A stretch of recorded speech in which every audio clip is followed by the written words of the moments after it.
As you know, when you move from admin to full time, what do I do? So I'm actually Yeah, just that's sort of what like, oh, I know. Well, I tried to contact everybody, but I didn't have contact information for everybody. So, I know that. so I tried to. they really use it, open classes. This semester was kind of like what's available right now, but they do have every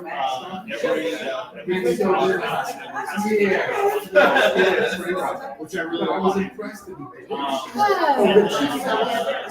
Teaching advanced commerce. There's a class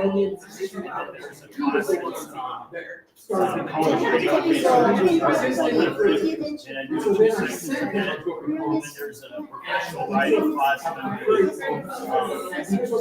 like to get more into creative writing. We have a lot of really good teachers too.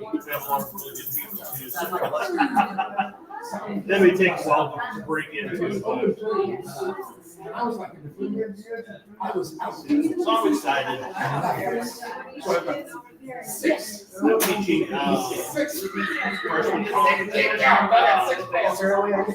freshman conference live and the advanced conference is online. So I'm putting my, that's what I said this last week. Oh, yeah. I've seen the documentary about it. It's on PBS Passport.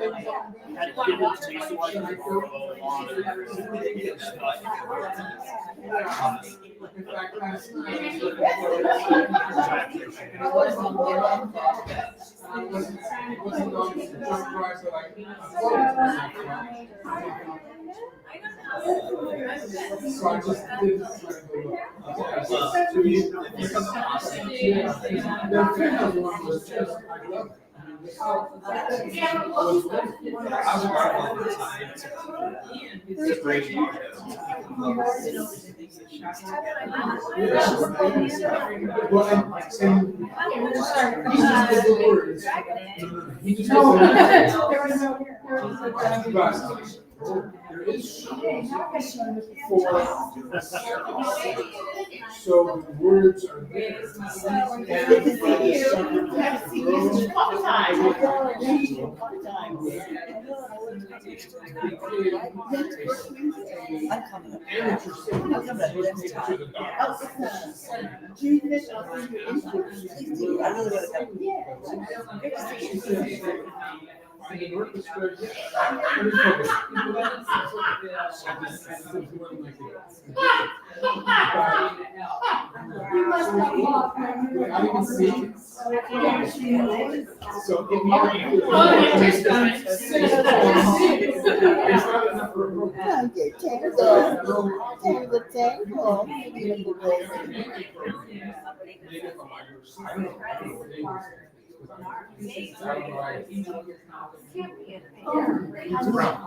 He's doing quite well. He's got a job in Kansas City. And came back and finished his after 10 years of staying away.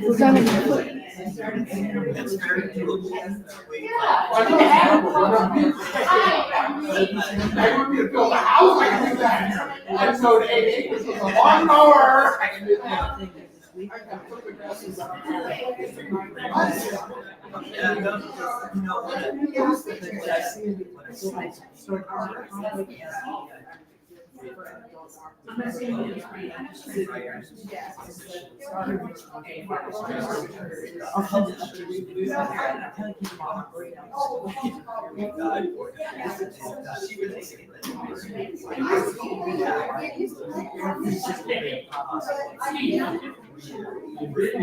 I want to go straight all the way.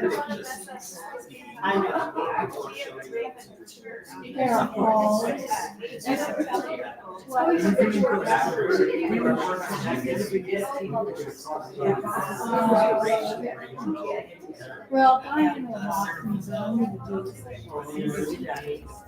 If you guys have to tell me when it's straight, that way we're collaborating.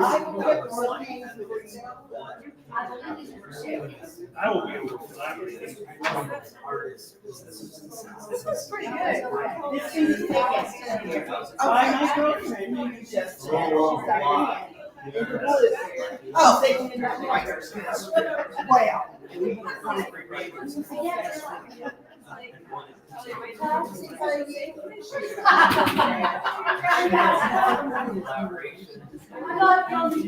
I know.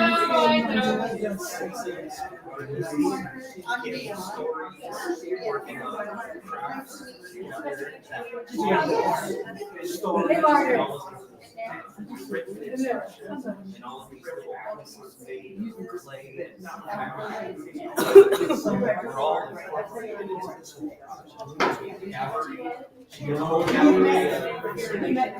Yes.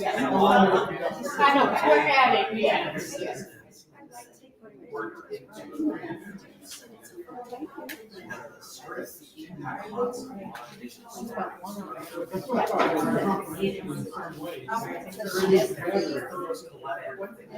And so we'll just have to work off the list. This is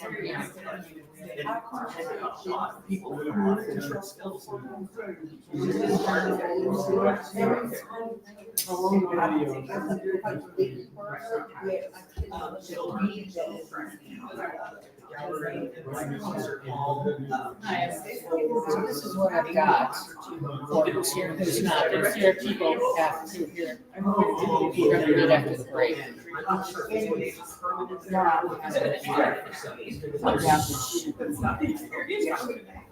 Oh, I'm so sorry to hear that.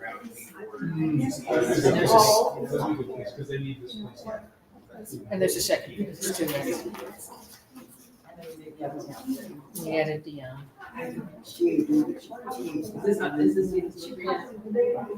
Brian's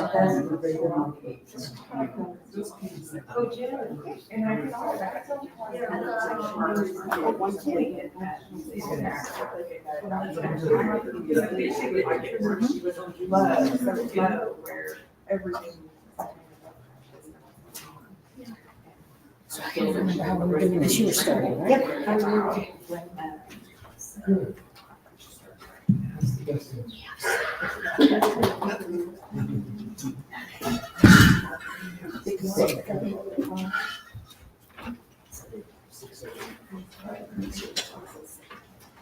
afternoon. Good I think I'll project well enough without the mic this afternoon.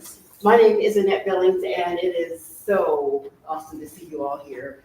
Thank you for all your parking challenges and making it here with us today and being able to come despite the rescheduling.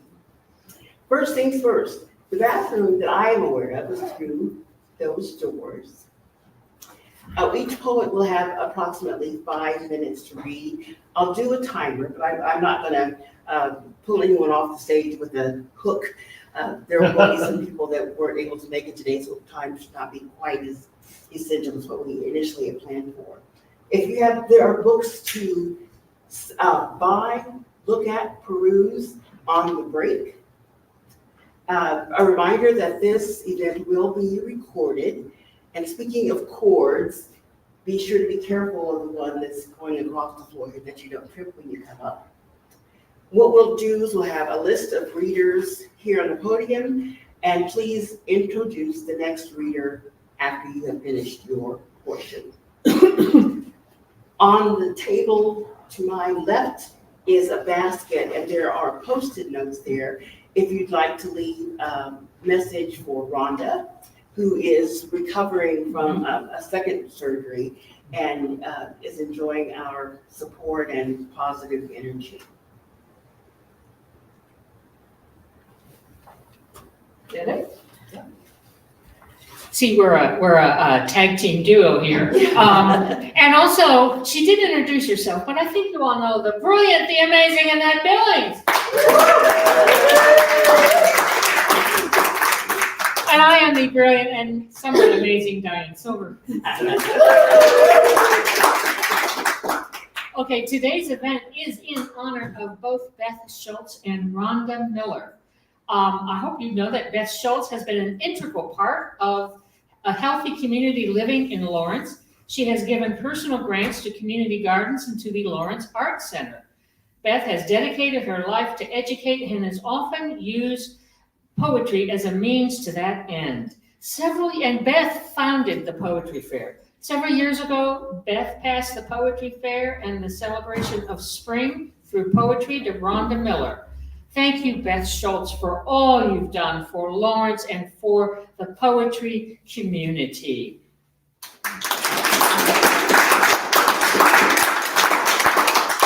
Today we have the pleasure of Nancy Hubble opening us up.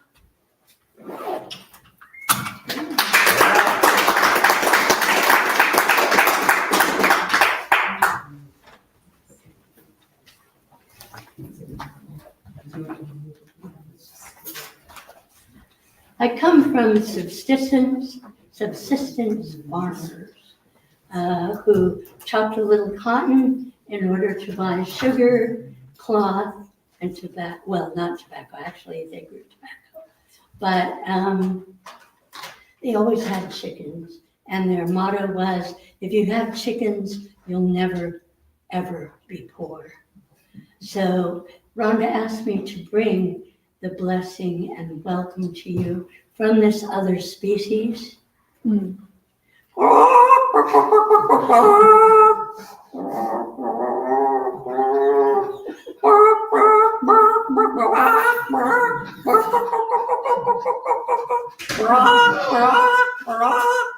Of course, that ladder is homage to one of our latter presidents whom the chickens still love greatly.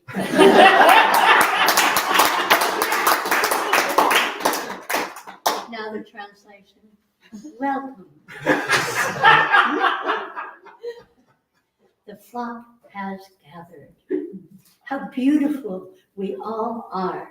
How wonderful to see that we have lived through yet another night and that we are here together once again.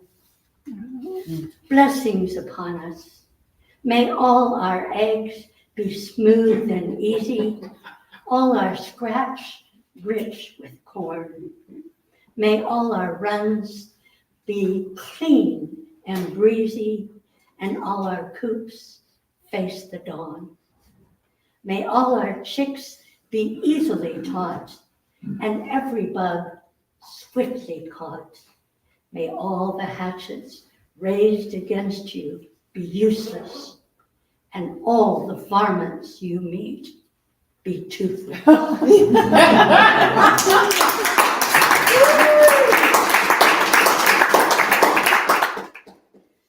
From Dharma Dog, I have some books over there for sale if you like.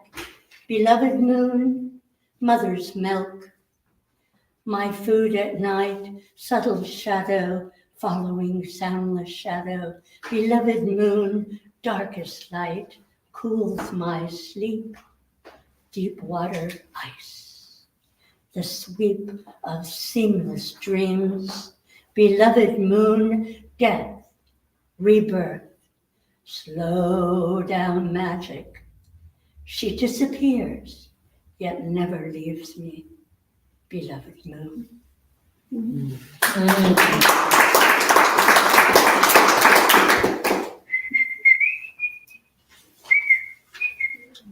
This blank page whistles, is full with birdsong. This page was a tree, raw now without your bark to protect you. Fills the room with enduring light. Sing, page, sing of roots, how deep and filled with life, how satisfying to spread and feel the tug of wind or rain washing through your greeny hair. Your subtle, sweet odor of bud and bloom lifts off this page and fills this room with 20,000 erotic days and nights, slow dancing with the sun and moon. This blank page.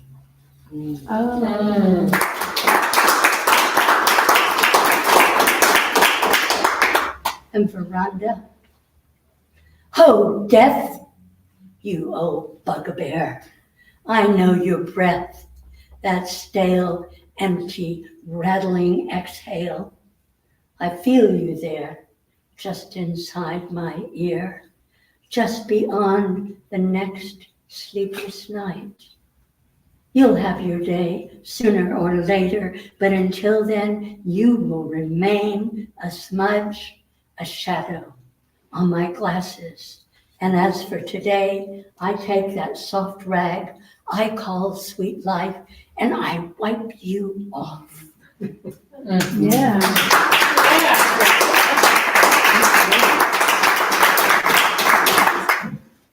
Our beloved Amy Nixon.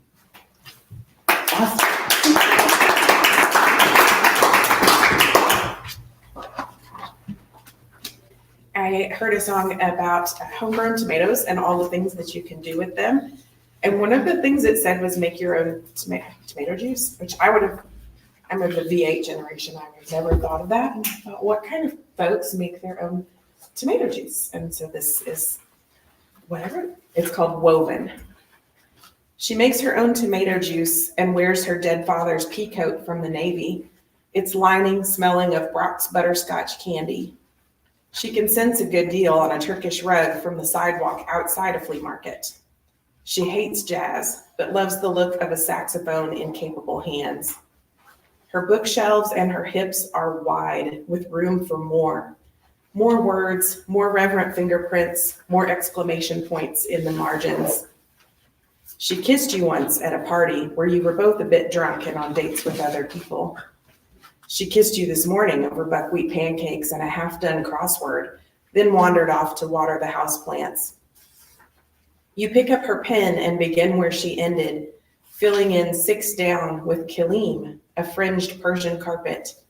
There is a Kilim beside your bed, warped in cream and wefted with shades of crimson, always warm against bare morning feet. When you begin to clear the dishes, she returns with a handful of cuttings, takes the last piece of melon and washes it down with the dregs of your Earl Grey. You reach to flip the kettle on, but she has beaten you to it. Pocket, she says as she disappears again. In the shaker-stitched folds of your sweater, you find the evidence of her alchemy, a fresh tea bag, and the cellophane promise of a sunny sweet butterscotch.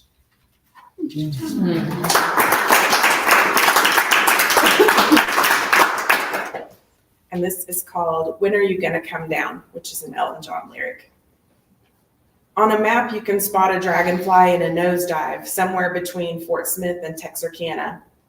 The Rolling Fork River is its tail, and a reservoir makes up its wings. My family built the dam at its thorax. On that job, my father and grandfather and uncles, with their beat-up hard hats and matching orange water coolers, would leave the trailer park so early that the bug-crusted headlights of their pickups were the only bright spots punctuating the long miles stretching toward dawn. One morning, my mother saw my father off to work and went back to bed, leaving the dishes unwashed in the sink. The eighth month of her first pregnancy had just begun, and she had never been a morning person anyway. It was strangely warm for late November, and the air held all the swampiness of midsummer. She dozed for a bit and woke just shy of 6 a.m. to the hammering of hail against the metal roof. The sun had come up as sallow green as an overboiled egg yolk and held little sway against the wall cloud charging in from the west. The tin can house was suddenly encompassed by a seething roar and the faraway whine of a siren and the explosion of a motorcycle being smashed through the tool shed next door. She had nowhere else to go, so she stayed under the covers, shaking, until my father arrived an hour later. And then again until I arrived, big-headed and needy 2 months after that.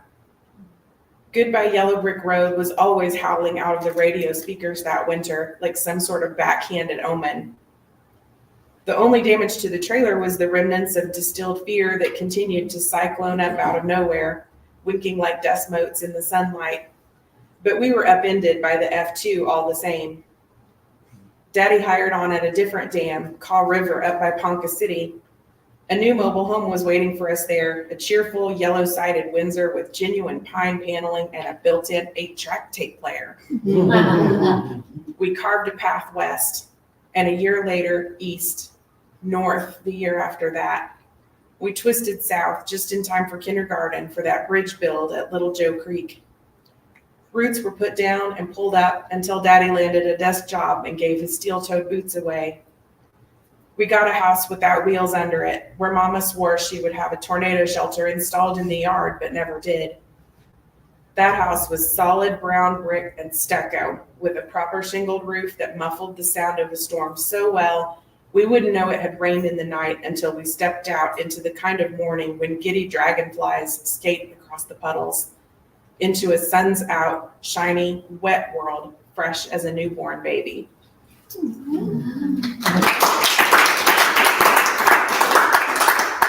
you have time for a short one? Yes. Yeah, absolutely. It's called The Trouble with Spring, and it is 10 haiku. The trouble with spring is its muchness, the tremble of transformation, the overnight green, the insatiable bird song, the lack of forethought. How can we protect these tender leaves and hatchlings from winter revived? Summer eats babies, plummy and satisfying as sugar candy. Autumn dries what's left to brown paper crackled wings, dust at the door jamb. And winter's dark cloak sweeps in again, dragging the bones underground. Spring gets amnesia, incites celebration. Oh yes, copulation. She swaps our bread for bouquets of asparagus tied up with rainbows. That's the trouble, see? Dewy spring wipes the slate clean, plants hearts full of hope. Thus bewitched, we dance to sylvan songs of rebirth, trusting miracles.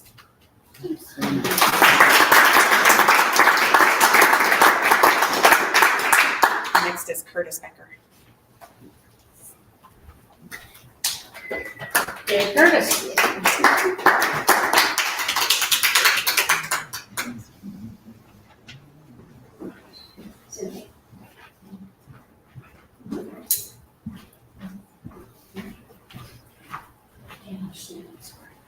Well, good afternoon, everyone.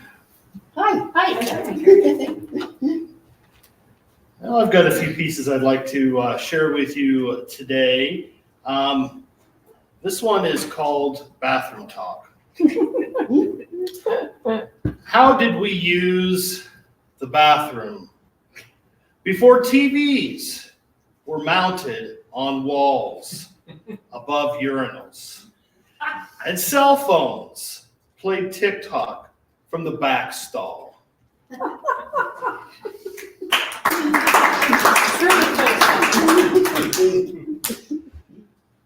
So I went to a writing group retreat, and one of the things we practiced was how to be a nature writer, and we were sitting on the ground, and so I started watching this squirrel, and I wrote what I call the squirrel trilogy. Number 1, my dancing squirrel, rising and falling, fluid and wave-like. Where do you go when you aren't dancing, slipping from view, after giving a last dip every night? Number 2, what if my squirrel were venomous? Would he dance for my entertainment or menace me from a distance? Number 3, my squirrel wants to know, who are these invasive creatures on my dance floor with books, pens, paper, water bottles? He dances behind the human leader, trying to steal my attention. Why is she so important to these creatures when I'm the one dancing?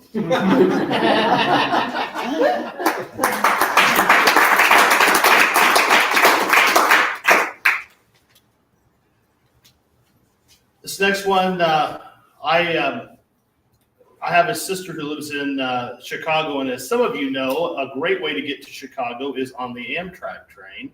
And I've done both the driving and the Amtrak train, and this one is called Editing on an Amtrak Train. There are no sacred lines. They have already been sacrificed to the gods of the red pen. Felt tip scratches through errant words that just didn't show my emotion or explain my pain. The conductor smiles at me as she makes her rounds.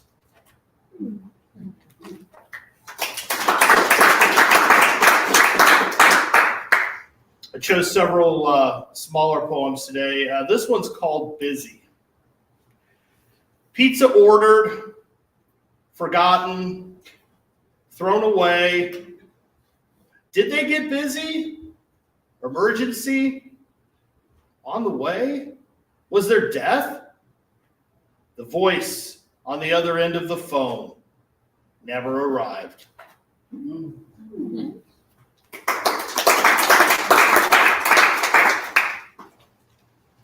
All right, and this one is called No Coffee. This is a favorite of mine to read just because I do need coffee to start my day.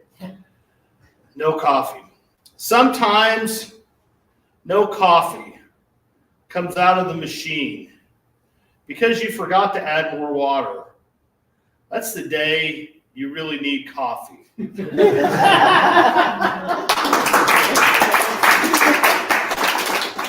Thank you. And coming up next is my friend Mickey Carroll. Hey, Mickey.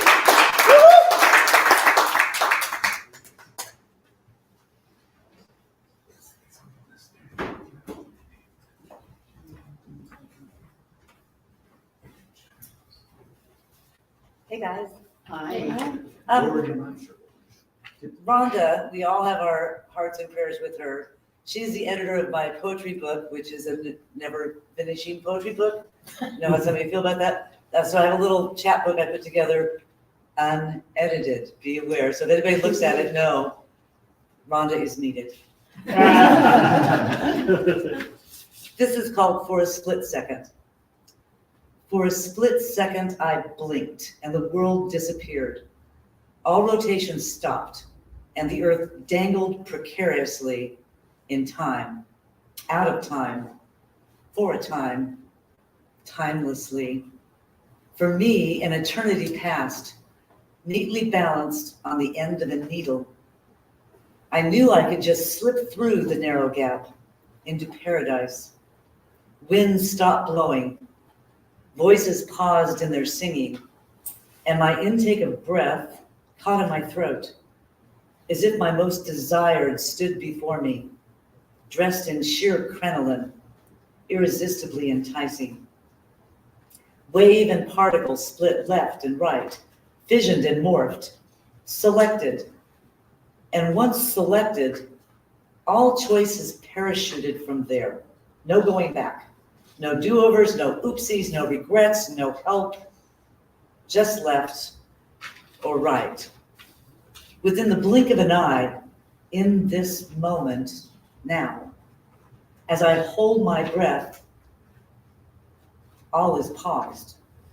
The kingdom frozen, the queen under glass, awaiting my kiss and the next step forward. I hesitate at the gate, unsure. Perhaps unwelcome. Fear an uncompromising bedfellow, knowing that once the choice is made, left or right, then it is left or right, forever. Embracing hesitation, the mulling sensation, the place of mutation, I let the moment hold me like a lover, careworn, yet still caring, celebrating the lack of celebration, holding back a tide while my eyes squeeze shut for a split second.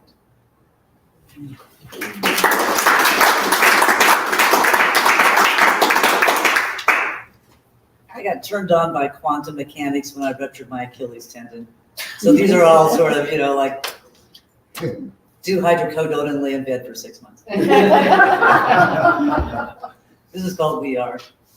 We are unique, dichotomous refractions, mirrors spin spiraling away from each other together. We are universe throwing ourselves forward in time-space, bifocused, two-directional, a particle collapsing both toward the future and the past, in one place, everywhere, all the time, for all times, spinning up and out like a top, a whirl, a love fractal.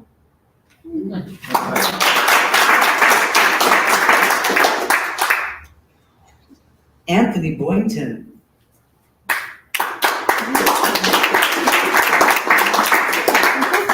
Do the one with the check next to it. Oh, sorry. Sorry. Beth Gully. Yes, Beth Gully.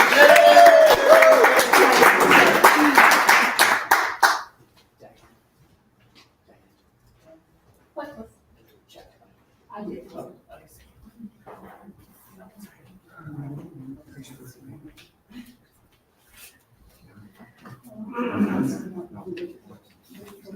Thank you.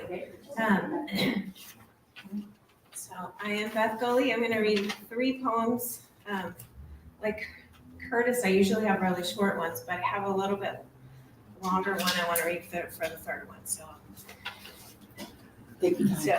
this poem was written in response to a prompt, and the prompt was to write an ode to something people normally hate, which is really fun. I would challenge you all that later when you're at home and you're bored to try to write an ode to something that people normally hate. This is called Ode to Buffering. The spinning wheel on the screen shows loading, loading, loading. It opens unexpected space for cable company jokes.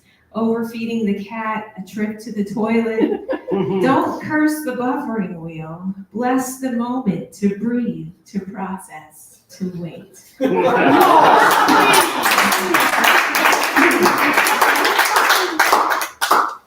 right, this is called New York Times Shutters Sports Page, which it did, surprisingly. Yeah. So, the New York Times closed their sports pages. It's another surprising goodbye to an institution we took for granted. Like the Jell-O pudding pop, staple of my childhood, my siblings and I seated on the front stoop at sunset, enjoying one last treat before our bedtime routine. Like Sesame Street's big move from PBS to HBO, leaving young families with limited budgets behind. It reminds me that nothing lasts, no matter how much we wish it would. Not even a fair and balanced Supreme Court.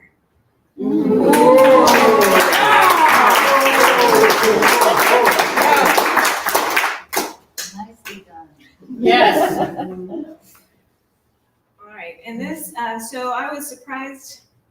My brother texted Thursday with pictures of my father's gravesite, and he's like, "Oh, well, I was in Arkansas and it was the day." And I was like, "Oh, I had forgotten." And so my father passed away in 1990 on May 23. It's just been a very long time.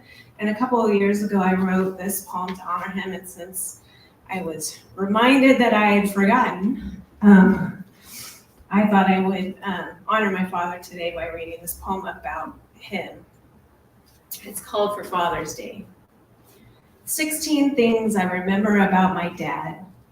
He kept caramels in his Guayabera pocket to hand out to kids after church. He swam the butterfly and practiced at the pool near Atami Beach. He could type really fast because he was the only kid in high school who couldn't sing.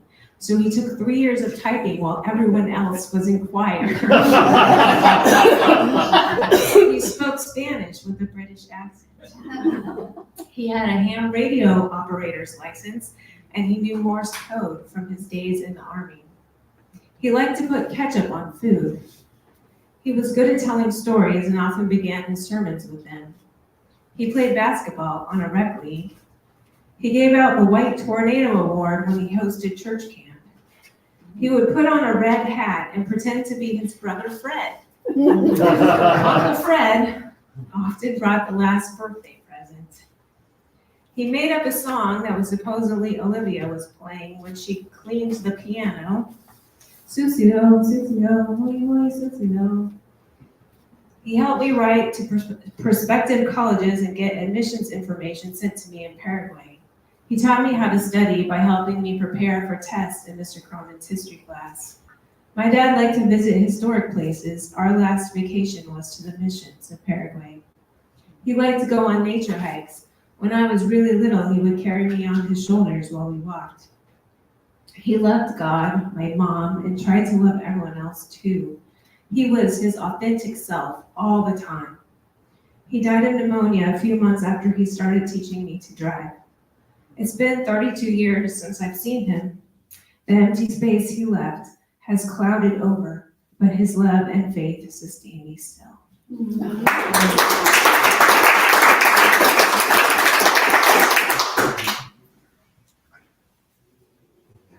Let's see, Dwayne Herman.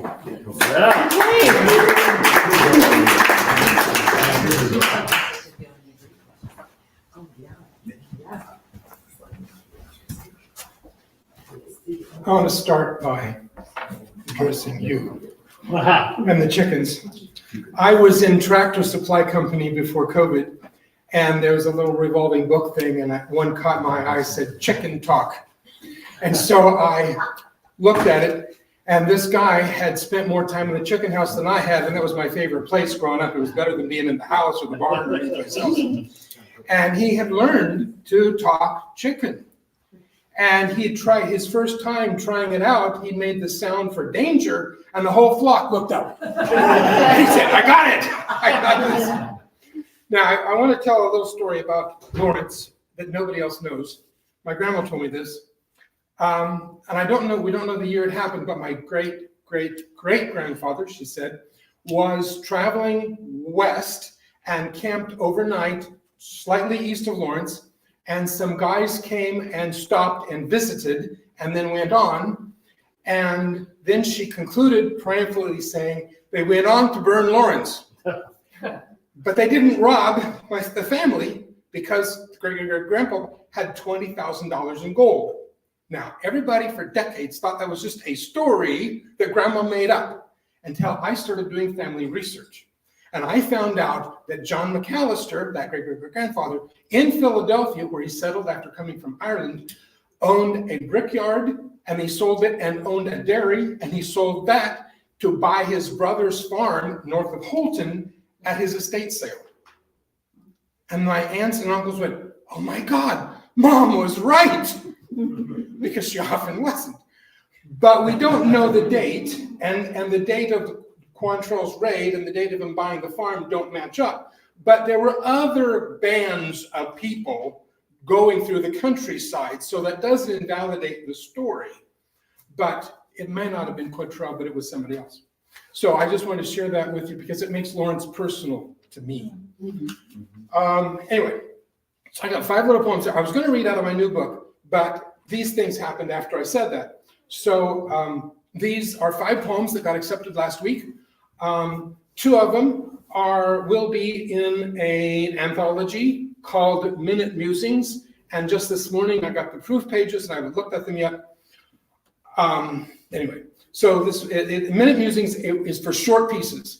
And one of the ways I write is 9 lines poems. So these are 2 9-line poems. How will a bag of sugar taste full of ants? Paradise, they thought, until put into the freezer. Questions remain unanswered. This next one is a tribute to William Carlos Williams, but I didn't say that. Summertime. Much more depends on a little lemonade if the summer party is to be all that one hopes and fears.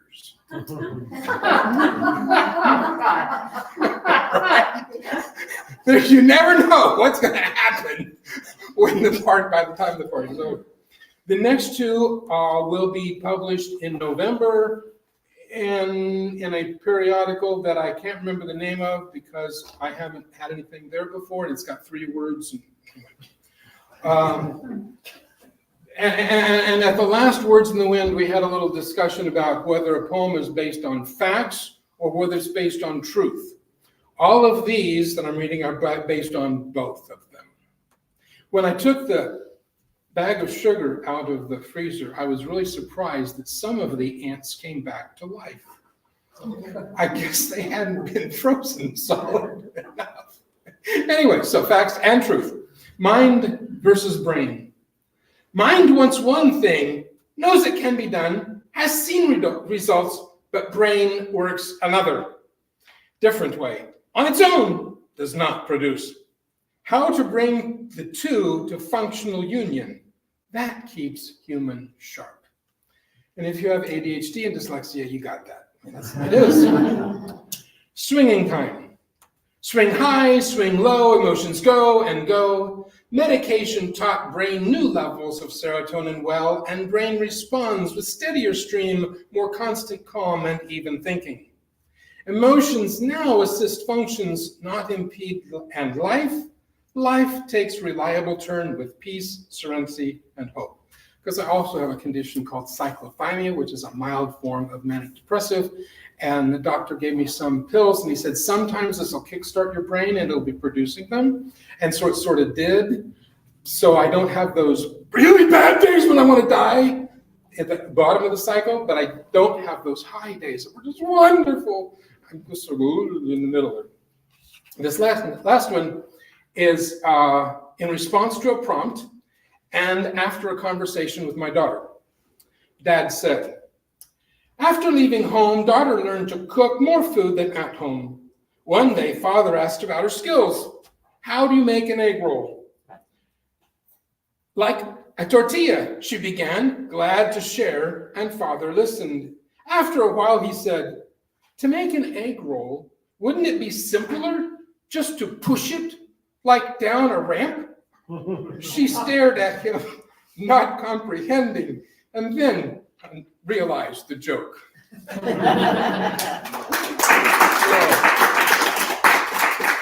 Page 2, Craig Sweets. What? No. No? Which? I didn't check myself. Oh, Christina. No, and not only that, but Christina. Okay, Christina. I can't read. Christina. Christina, then me. Okay.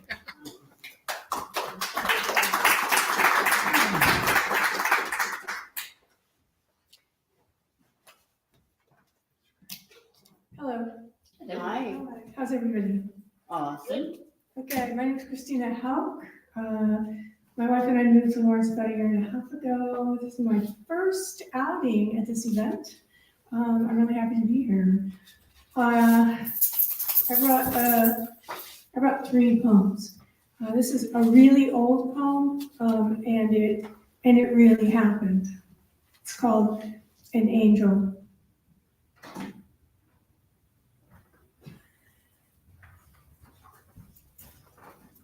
I think we'll just, oh dearly, leave that angel in advance, loading. All right, an angel. She's been told there is no absolute silence, that if you listen closely, you will hear a bird call, or wind turn a leaf, or blood course upward past your ear. Wanting to believe, she returns to the edge of the forest, where trees give way to hard dirt, cyclone fence, a field beyond. She closes her eyes, listening with both ears and every hair on her head. No sound, not the merest scrape of a beetle. She opens her eyes and sees far off across the vast field, or imagines she sees a smudge that is smoke, or the dust a tractor raises, or a motorcycle, or boys kicking a ball. And because there is movement, there must be sound, or so she reasons, listening there at the edge of the woods, where dogwood flowers and tiny violets, and silence that fills her, seeps through pores, enters her mouth, lungs, brain, till she hangs like a bell, half in shadow, half in sun, paralyzed, mute,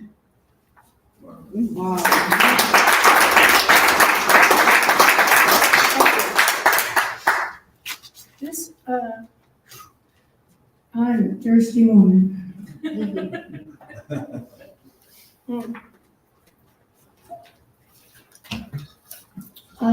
So this poem has, starts with some similar imagery, but it's a very, very recent poem.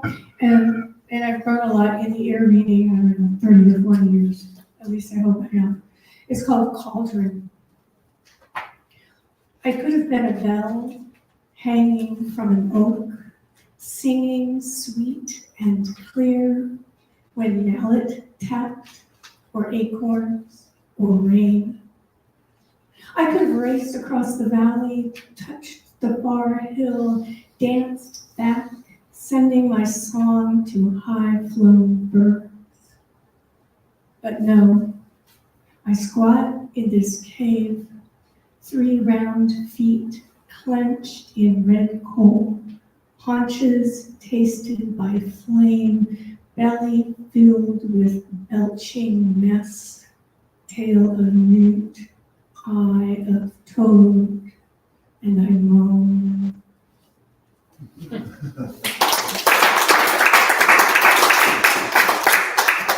Thanks to Iris, who said that she wished that Cauldron could have a happy ending. I've been trying to imagine with Iris.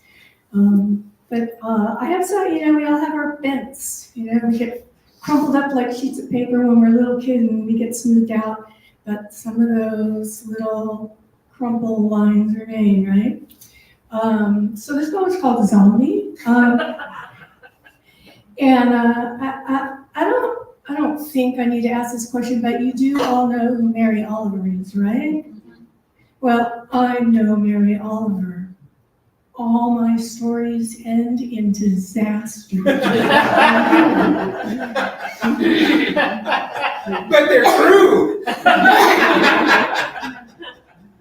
This morning, driving the interstate, I wondered what would happen if a tire blew out. The car careens across 3 lanes, hits the ditch, flips and rolls. My dog, tethered in the back, yelps once.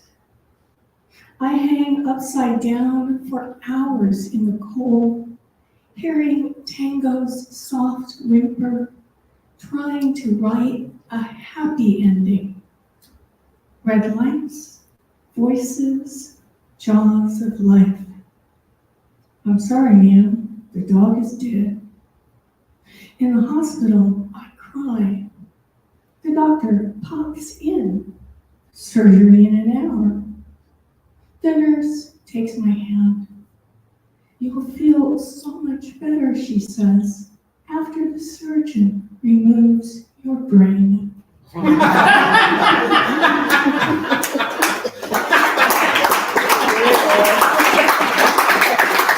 now, Diane Sewell.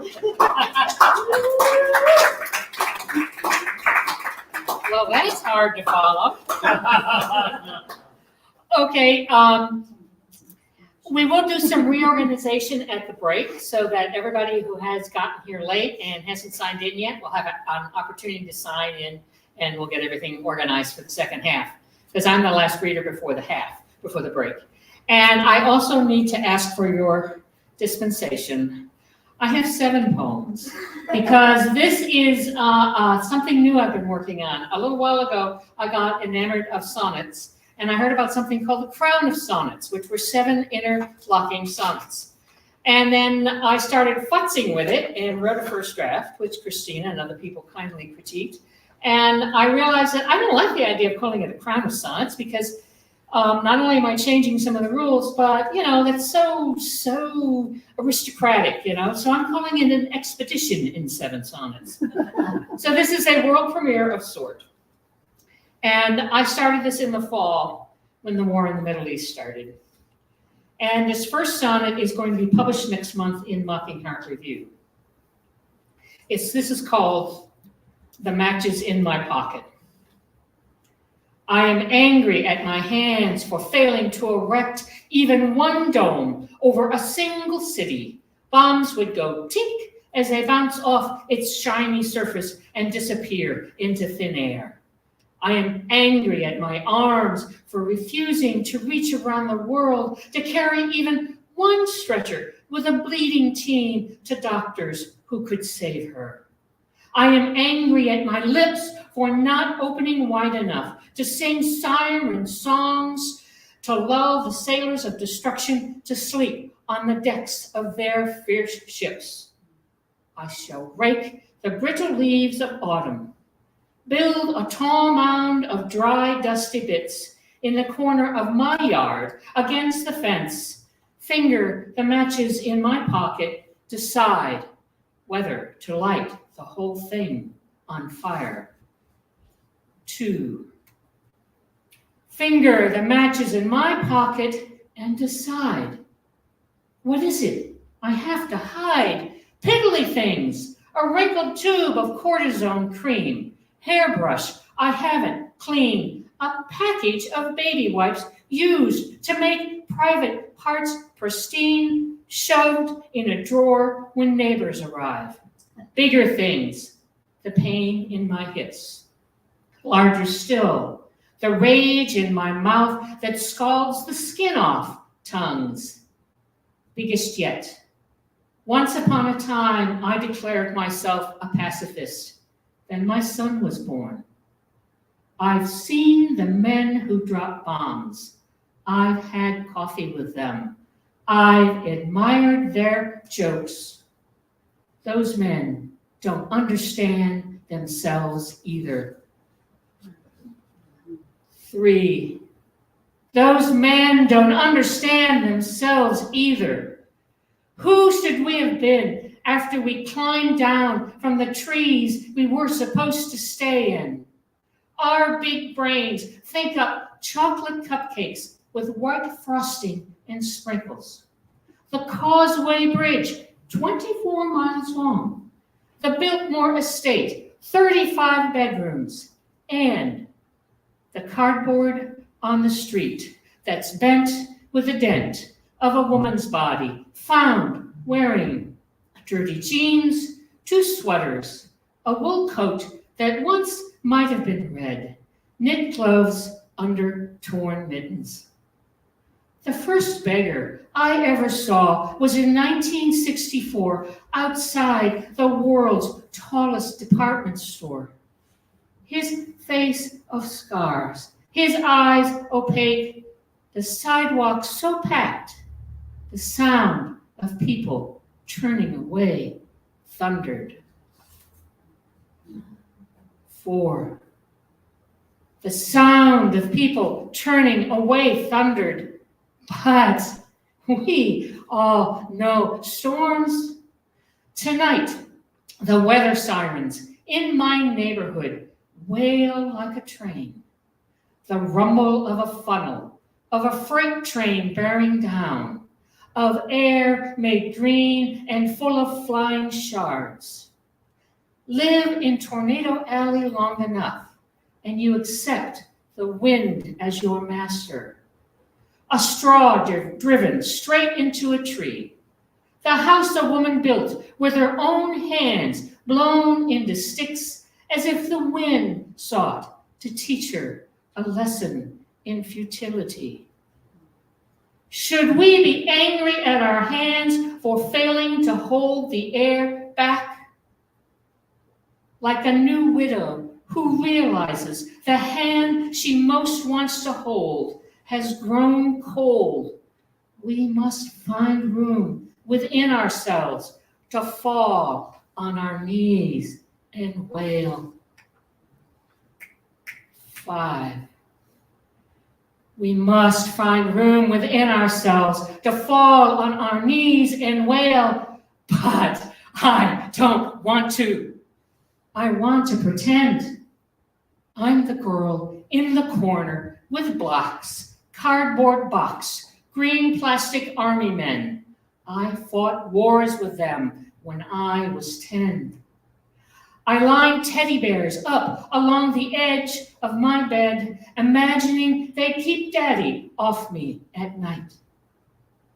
Have you ever played make-believe like it's the oxygen of your life.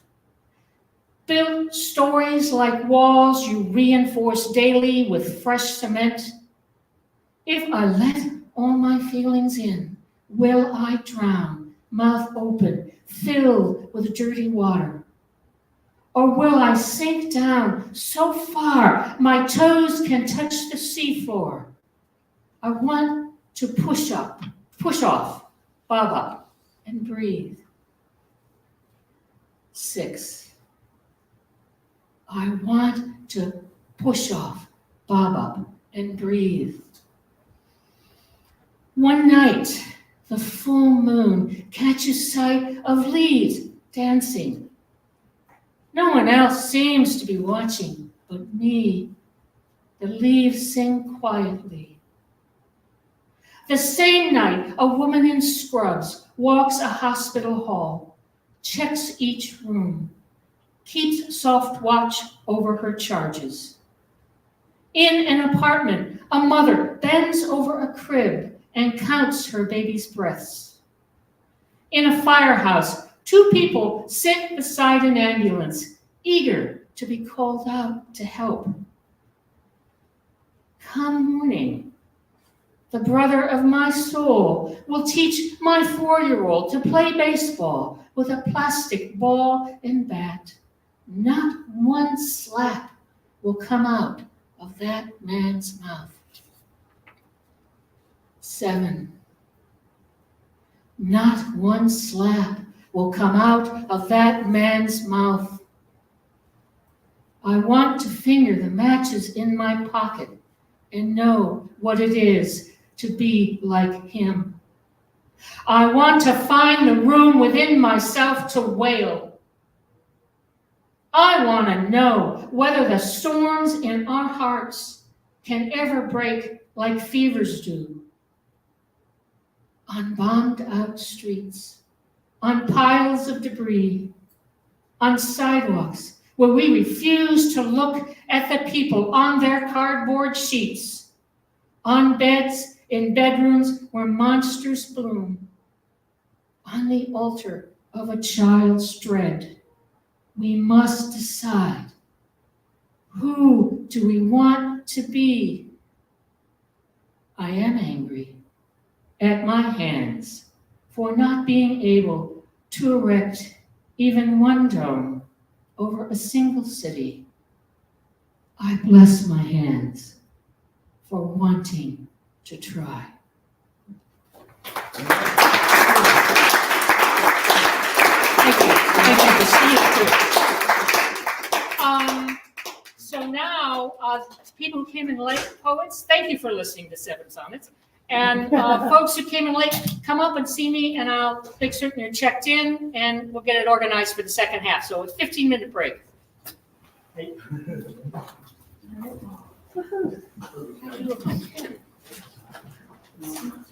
I need a pen. What did they do with my pen? Well, hold on. Pen, we need a pen. Does someone have a pen? Oh, is that working? Yay! Okay, so we will do. Yeah. Actually, Craig, I'm gonna have to move you, because just to avoid confusion. You okay at the end? Okay. Okay. Hold on a minute. So who else is here? Arlanda told me I'd be the very last one of this. So I'm happy. Gary, BBRY, SHEP, Eric. Okay, you'll be last. Okay, you're on the last now. And Dion, you're second to last. Well, I'm not as good as everybody else. It doesn't matter. I was thinking maybe put me as a middle, because we need to leave the schedule pretty much how we've done it. Okay, yeah, it's really hard. What's his, sorry. Dwayne, what's your last Nobody name? wants them to hear. You want to? No. No, I know. You're Dwayne Johnson. You're gonna go at the end, I guess.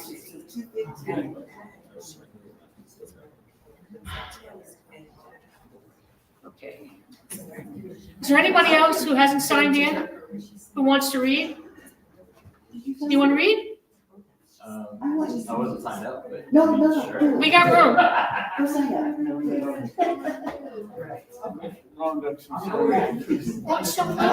We're just trying to organize this on the fly. Okay, I'm gonna put, see, I've got to move Morgan up in front of you, so we don't- okay? I bow to you. Don't worry about it. Quiet. Yeah, you'd be second. Will you autograph my- Yes. How much is it? 8. Okay. And remind me your name. Jaden. And you weren't on your list originally, right? I was just coming to watch, but. Okay. Do you ever? Okay, we don't have Sharon singing Moonfelton. I don't think. Okay, Jane, are you okay to read about? I read one of your poems. Okay, so do you want to write your name in? So somebody else can read it.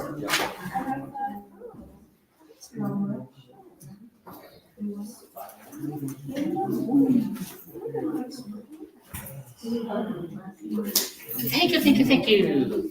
Okay, so we don't think T.A. Duggan isn't here. No, Okay. Lindsay Garcia? No. no, she's out of town. Okay, Gary Lickler? Lickler? Nope.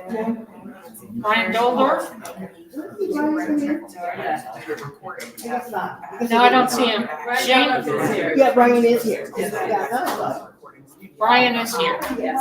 Okay. And I'm from Tulsa originally. Or he was here. I mean, it's been a show. It's gonna go down. It's just Okay. Jamie Heller? Jamie Heller? Gary Henry? Nope. Okay. I think we have a plan. My email. If you'll send me your email, I can send you that. I'm working on it, yeah. I'm trying to figure out.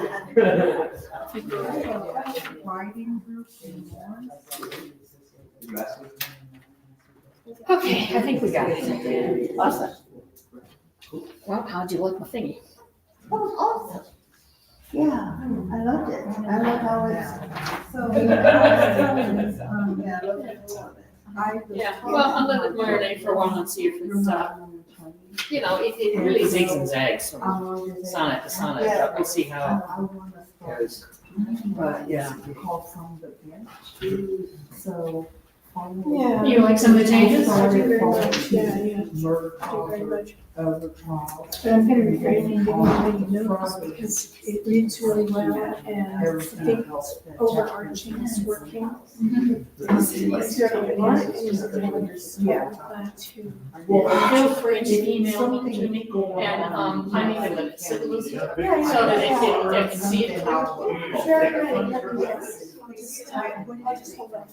I don't have an urge in this. It's not like straight to paintings.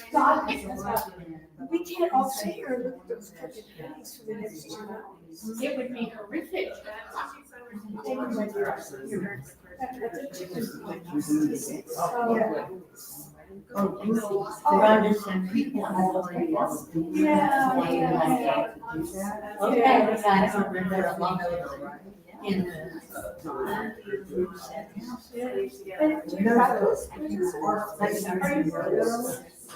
I'm Southern Baptist, Catholic. I love it. I think we need more Southern Baptist candidates. Oh, holy yes, from your mouth to who's ever eaten. Oh, so that's. Well, I first met Christina in, and Margaret in, the 10th. Way back in Way back in the dawn of time, when you used to have a whole fight, 6 and 10 to get to that. 1999, 2000. All I know is my son was 38 years in middle school. 20 years. I'm gonna have a little online Zoom.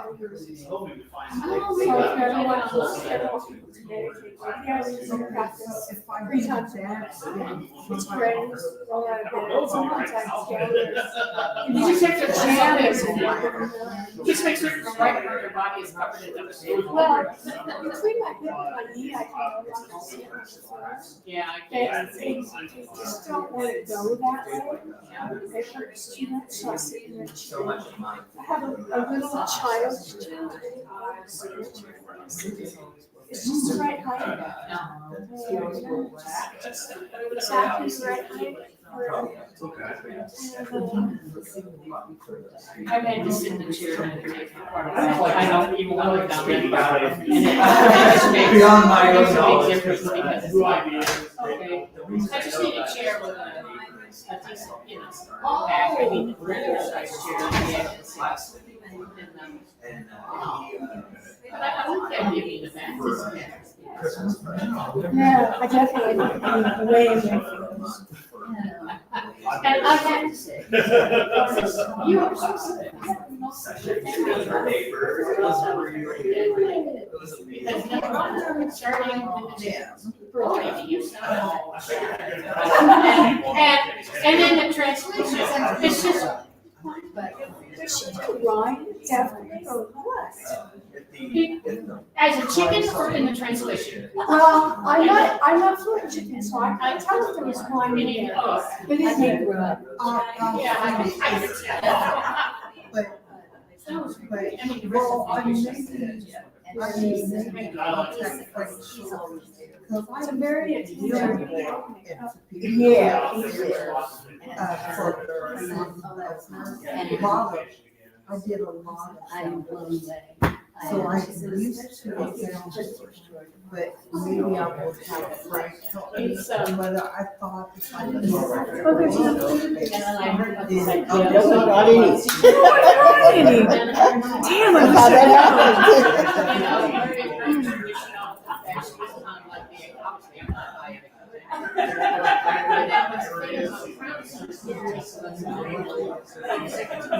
And then I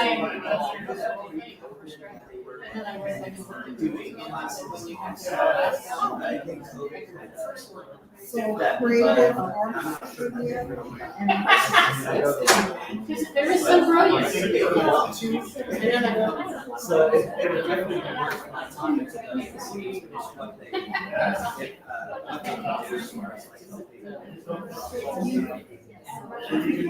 but that said, also just YouTube. Yeah. I learned a lot about I enjoyed it. you know, looking up whatever it's called.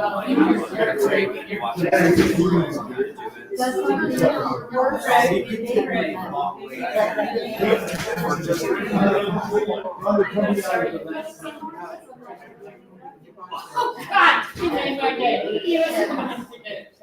Bye, David.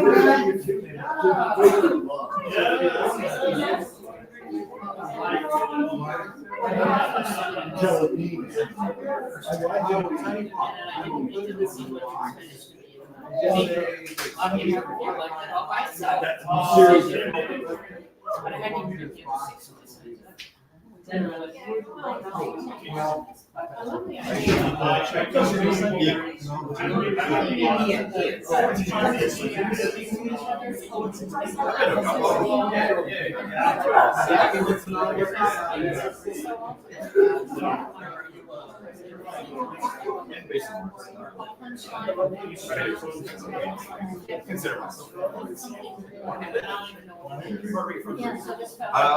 Really worked out in Louisiana,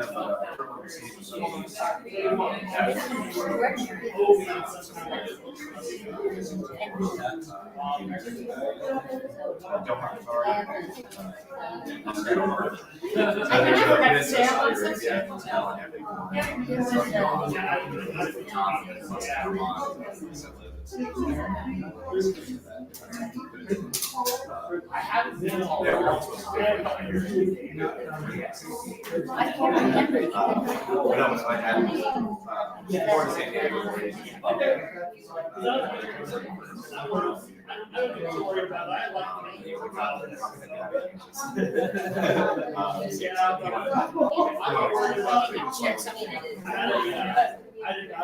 Who's after me?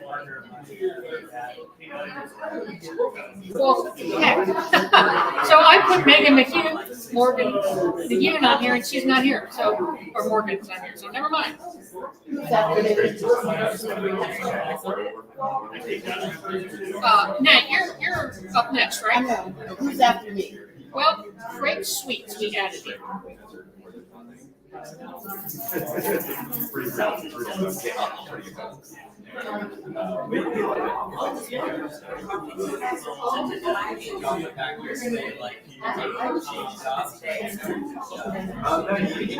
he did stay out of it at least for years after I graduated high school. But we would spend some like together in Jamaica, or my mom's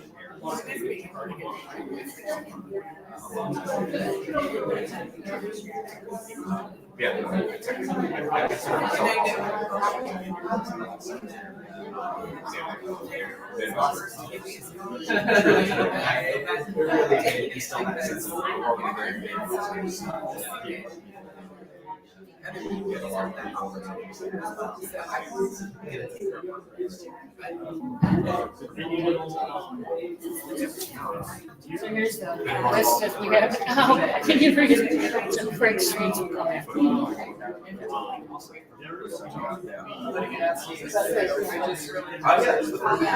You're down there after Brian. Oh, yeah, he's here.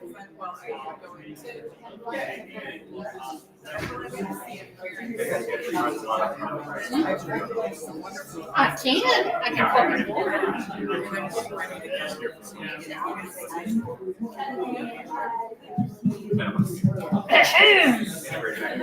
I would like to call to order the august meeting of the Amazing Order of the Wild and Woolly Poets. And our first amazing poet for the second half of our poetry fair. I'm going to pause for a moment while all the moving about ends. The first amazing poet is the truly amazing, no joke here, Annette Billings.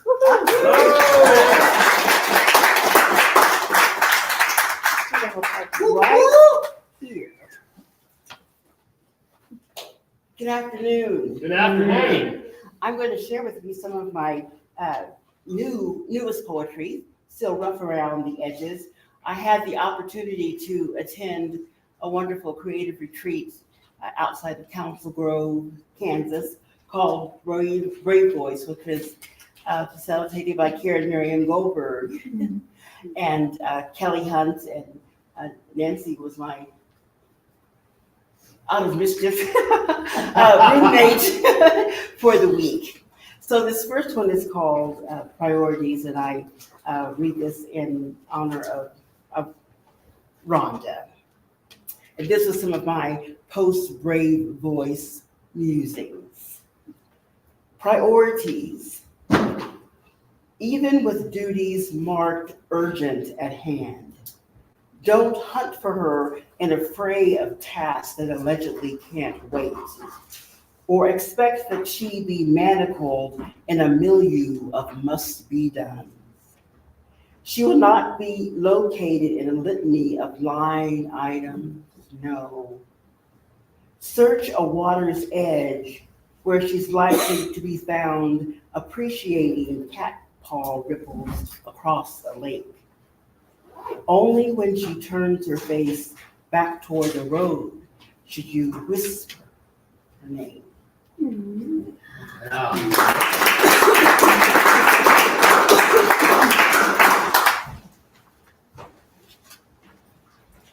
Untitled. Here, my voice is changing. At the age of 68. Here, before a congregation of daffodils, children will play their peals of joy hymns. The sermon from the New Testament of peace. There will be no bombs to drown out prayers, and the offering taken up will not be their sweet lives. A stray juice box overlooked by a hurried parent may mark the ground next to the slide, but no war-riddled tiny bodies will litter this ground.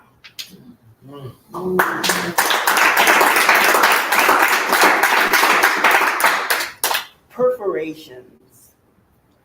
My life has no perforated lines, no clear instructions, no tear here arrows to lessen confusion, no notches on edges to show where to divide. It's always been just my best guess, my eyeballed estimation of what I hoped was right. I've received no clear guidance on what to discard, what to keep. And Lord knows I've never had enough time to measure twice, cut once. So I sheared off what I believed was right. I lopped off what I thought we could do without. Sometimes I just closed my eyes and let her rip without so much as a prayer. I beg your forgiveness because, man, I've never had any perforations.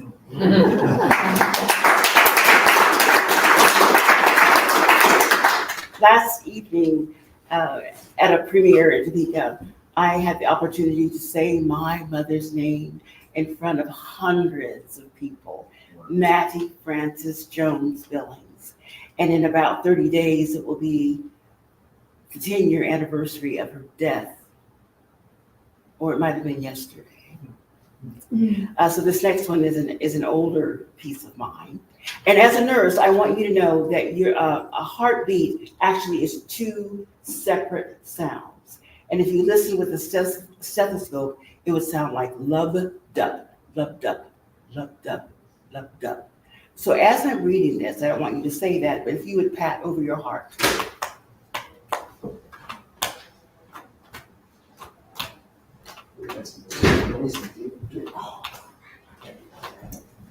I do not take lightly what they say about my mother's ailing heart and its worrisome congestion. Nurse daughter that I am, I could recite the implications of leaky heart valves by rote. Still, it riles me to hear them try to write her off like expired milk. I know my mother's heart very well. I came into being just due south of it in her womb. It played the premier rhythm to which I slept and grew. Fetal me listened with developing ears, and I modeled my own heartbeat after hers. I listen to the doctor's well-intentioned admissions. They say she is 90, you know. And I concede someday my mother's heart will stop, but it will not ever fail. Thank you.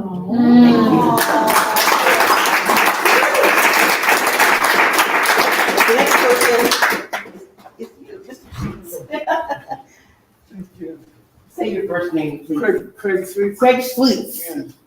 Hi, everyone. Hi. I think it's fortuitous what Annette said, because I have a heart condition myself, which is called mitral valve prolapse. Yes. And I've had it for years. In fact, I don't want to go on about it, but we went up to Cleveland Clinic to get my heart fixed up. And the last one, we did all the tests, we did everything. And finally, he called me in and he said, well, I know someone said, come at 5 in the morning. And they said, but first see the doctor. And so we went to see the doctor, Gilnoff, and he said, looks like your heart's too good to operate on. So I was just, at first I said, well, we have to go all the way to Cleveland, and now we have to leave Cleveland without a surgery. But then it's a blessing because I don't have to have a surgery. Yes. Maybe it could last forever, this way for a long, indefinitely. Awesome. Anyway, that was sort of fortuitous. Anyway, my poems are 3 short ones. And by the way, this is my 4th time in front of an audience, although I haven't written a lot. The first one's called, is this long? Yes, Yes, I I'm- hear you fine. Worry, it's called. Worry is like a rocking chair. You may move back and forth, but you don't get anywhere. Meditating on this, one finds tranquility and balm for the soul. Mankind is searching for from pole to pole. A Kansas tornado or thunderstorm can flood our hearts and minds with fear, not with harm. But worry of tomorrow often blinds us to the beauty of today. So get off that rocking chair and lift a word of prayer. Oh Lord, my spirit felt you there. And that was written in exactly 5 years ago, 24th of May, 2019.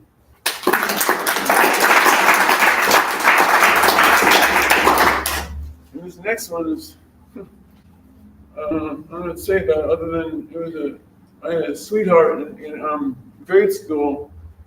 It's probably long forgotten me, but I haven't forgotten her. And, it's called I Wonder If She Has Gray Hair. Oh. I wonder if she has gray hair. Her face through a long absence haunts me still. I wonder if she's well or if she's ill, or if her auburn locks are as fair as I remember them in grade school. I taunted her for brushing them. A fool I was, a saucy, foolish knave. I asked her to forgive me, and she forgave. Since then, I thought I saw her a few fleeting times, and praised her in more futile rhymes. But I find that I don't mind if she has auburn hair or gray, for I find I love her anyway.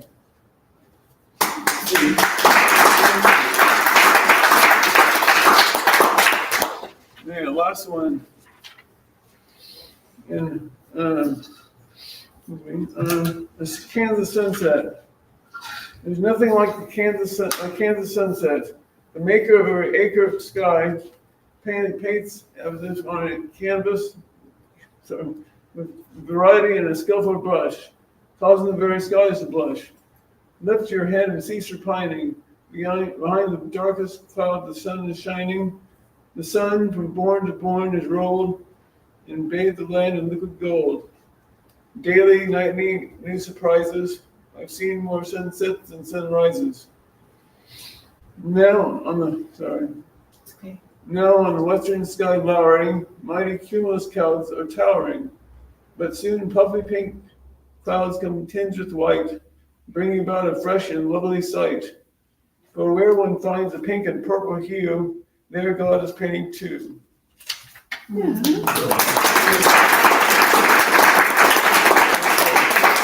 Carlos Velez. Hey, Carlos.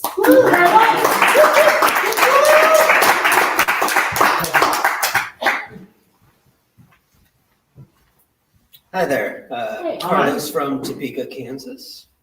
I've got a few poems for you today, and also I want to mention that I attend the Speakeasy Poets in Topeka with several of these lovely folks here who are reading today, and we're working on a project right now to put together an anthology of Speakeasy Poets.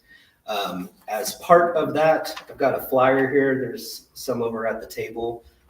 I'm having a concert at my house in a couple of weeks. We'll have music, live music, including Tori Brooks and the Meltdowns from right here in Lawrence, Kansas, myself, and a band of neighbors called My Neighbors Band. In addition to music, we will have poetry as well. Several speakeasy poets, including the lovely Annette Billings, my nephew Jaden right back there, Huescar Medina will be joining us, as well as a couple other speakeasy poets. We'll have a food truck, plenty of great people and good fun. Please come hang out. It'll be a free concert, but if you want to throw a few dollars into a bucket, we'll use it to help fund the author copies for the anthology that we're working on. This first poem, took my bookmark out. There we go. This first poem is called Bite Down Hard. Bite down hard. Even if your tongue bleeds, even if it swells and fills your throat, even if you feel like you can't breathe, swallow. You can't afford the risk. Freedom is an idea, not a reality, not a given. Not for you. You weren't born that way. Bite down hard. Stay safe. But be careful. It needs a way out. You can't hold on to it. You have to choose carefully where you can be free.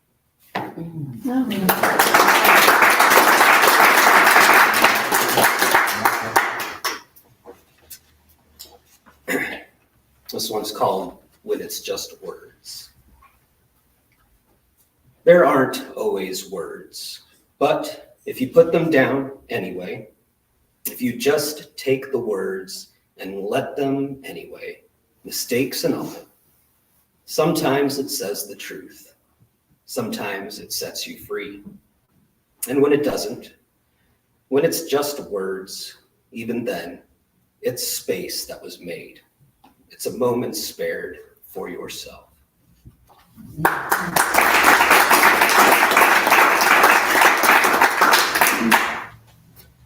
And this last one is called This Old New Life. In this old new life, I am well behaved and misbehaved at times, in moderation, and sometimes with intention. In this old new life, I have roots that spread, networks in soil. My fingers are threads of light reaching into weavings of shimmering energies. In this old new life, I have fun. I laugh and I joke. I dance unafraid, setting the mood and the stage. In this old new life, I observe and I focus. I spin the forces of creation in others with breath and with attention in this old new life.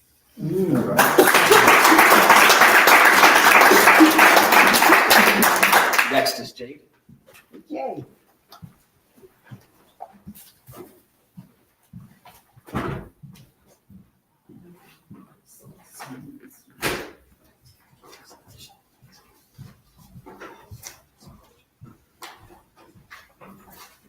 Hello, my name is Jaden, and I was not actually planning on originally reading here today. I was just coming because my uncle had invited me and I was going to watch him, but during the break I was asked to read, so I guess here I am.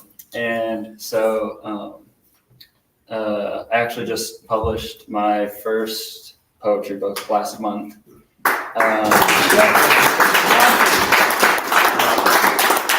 And I have a second one written, but I've just recently started working on editing it and finalizing it and everything. Where's your book available? It's on a lot of different things. I know it's on Amazon and Barnes and Noble and stuff it's called Maybe Someday. And so my second one, I just recently started editing and stuff, so I'll just do some of the ones I was working on yesterday, going through. And one of them actually happens to be probably my favorite one I've ever written, and it's called I'll Cut My Hair. I sometimes wonder what it might be like to come back to life, like 1,000 fish forming a black and white striped kaleidoscope as the sun rises on an island's coast, or like ice and snow, crawling, consuming, controlling deep inside my bones. Would colors effervesce and all the mess be called success? 20 years I've been depressed, but now I choose how I'll spend the rest. So I ask myself how I would describe things if I walked you through my life. Literally walked you through it, went back in time. A tour guide of a past life. Look to your left, you'll see a sad sight. A sad kid in a sad life making bad choices on bad nights. And up ahead is the very last time that I felt I'd have something better than a trash life, though I'm probably not a day past 9. You'd ask, is that really true? And I'd say, that's right. and have hated me since that night? Or would I walk you through with a smile on my face, hold myself in a tight, warm embrace, tell you this is a kid who has lived his life with grace. He's run for miles, but still has miles left to race. And he's filled with traumas that consume his frail head space, but he's found a voice in words to keep these thoughts contained. And though no one understands, they will help him bear the pain. So as we walk on forward, Jaden, I will leave you in this place. Me and my friend here have to get back home, but I can't wait to see how you will change. If I'm being honest, I think I like the second better. It still expresses the struggle, but offers hope that could last forever. I try not to think back too much. I don't want to relive all the pain, but the pain is love and the love is pain. So I guess in the end, it's all the same. And who says you can't be reborn? Who says you can't go back in time? Who says you can't do it over again and change the outcome where you end up without losing the past? Who says I can't be reborn? Who says I can't go back in time? Well, I'm returning to do it over again and change the outcome where I am now while embracing my past. I love him at last. So I'll cut my hair and I'll wash my face. I know that the past cannot be erased, but it can be redefined, it can be rearranged, and we can see there's beauty to find in the depths of our pain. Since the day I was born, I've been missing pieces of me, and over time I've been broken, growing increasingly weak. But in words and creation, I found a reason to breathe, to live for myself and for others more meaningfully. So if you ever feel like you are nearing defeat, no one's seeing your feelings, no one's hearing you speak, you'd be better off dead, your story incomplete. The sky's up above, but you stare at your feet. You just know you don't have to look up to feel the sun's heat. And through your darkest of times, we will be here, you'll see. And if you can't find a reason to live, your first reason is me, because you will always be one of the pieces I need. And without you here, I'll always be incomplete.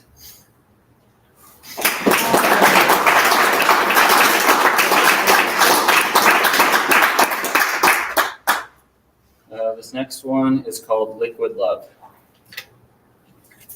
Love is a liquid. It takes new shape with every vessel it enters.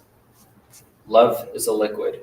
It hardens if your heart gets too cold and evaporates if things get too heated. Love is a liquid. It can bring you to life if you sip it gently, or drown you out if you dive in too deeply. Love is a liquid. Sometimes it falls out of the sky right into our lives, but we hold up umbrellas. Love is a liquid. It's ingrained in our bodies. Whether we want it or not, we just tread water softly, hoping one day they'll want me. Love is a liquid. It can flow past in an instant, turn your head, and you've missed it. Love is a liquid that you scooped up from a river, and you hold on so tightly, but it slips through your fingers. Love is a liquid all around and above us. Still, it's hard to find someone. You could live in an ocean and never find the right person. Love is a liquid, but I don't feel I need it. Every time I dip my feet in, I just feel more and more defeated. Love is a liquid, and I have sat upon its coastline, inching closer in the low tide. We've all built walls, but in love, they can erode away in no time. Yet still, this liquid love just won't erode mine. So maybe love is not a liquid. Maybe it's time, it's every minute that we're alive, that we keep living. We lost our minds, but keep forgiving. Maybe it's just inside, cannot be given. Just keep in time and feel the rhythm. It may not rhyme, but still within it, we might find some meaning hidden. Maybe love is not a liquid.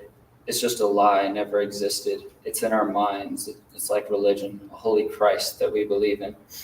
Maybe if I tried, then I could feel it, and I would thrive if I just give in.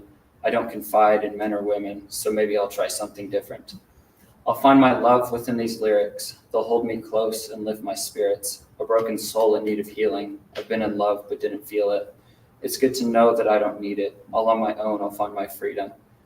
I've learned to nullify my feelings, but somewhere deep inside I'm needing a liquid love that I could breathe in, fill my lungs, stop my heart beating. A violet sunset in the evening. I'll cut my limbs off, stop the bleeding. Maybe that is love's true meaning. And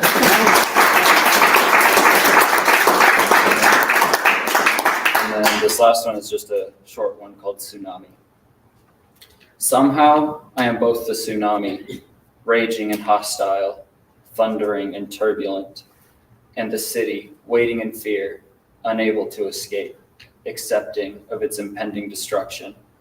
And I am also watching from a distant television set as the tsunami crashes upon the city, unable and unwilling to do anything, feeling too far away.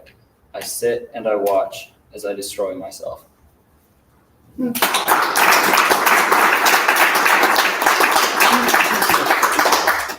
Ian Cook. Hi,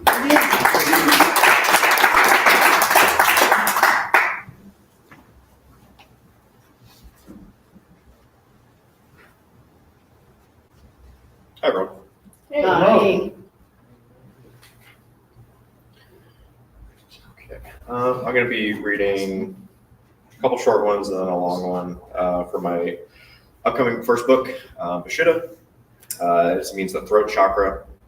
So a lot of the poems in this book deal with communication. The book releases June 12th through Ankara Press. Nice. Yes. Very excited. Yes. Yes.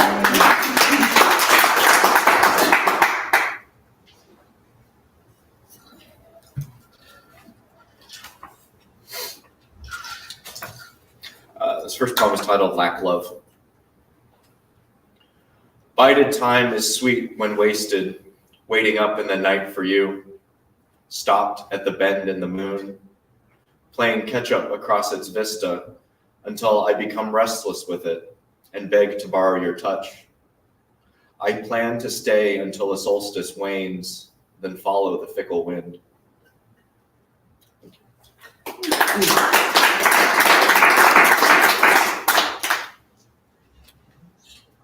This one, I decided to read this one since a lot of folks were talking about grief. And grief, I think, is an ongoing process. Sometimes it's a little better, sometimes it's a little worse.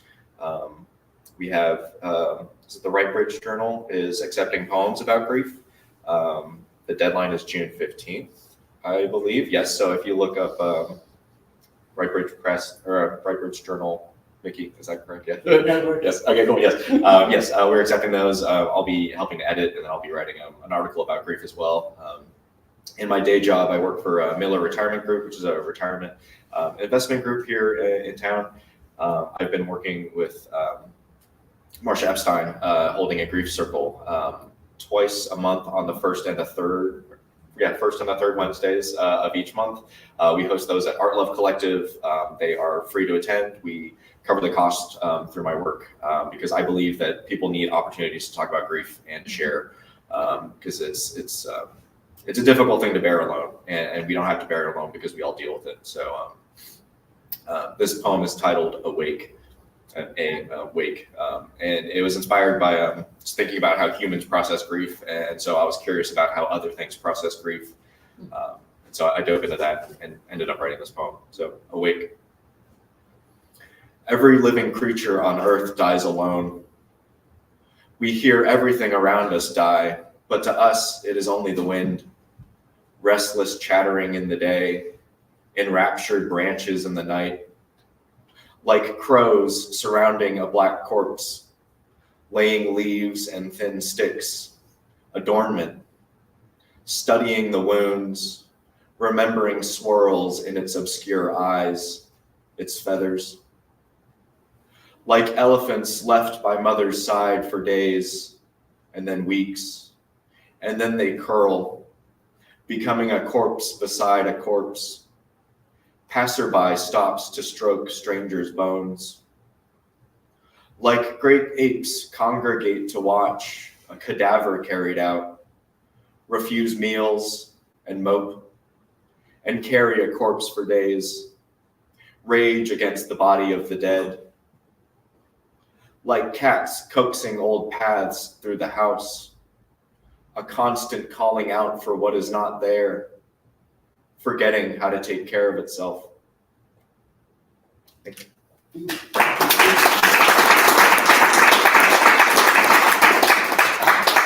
So I wrote a lot of these poems in my early and mid-20s.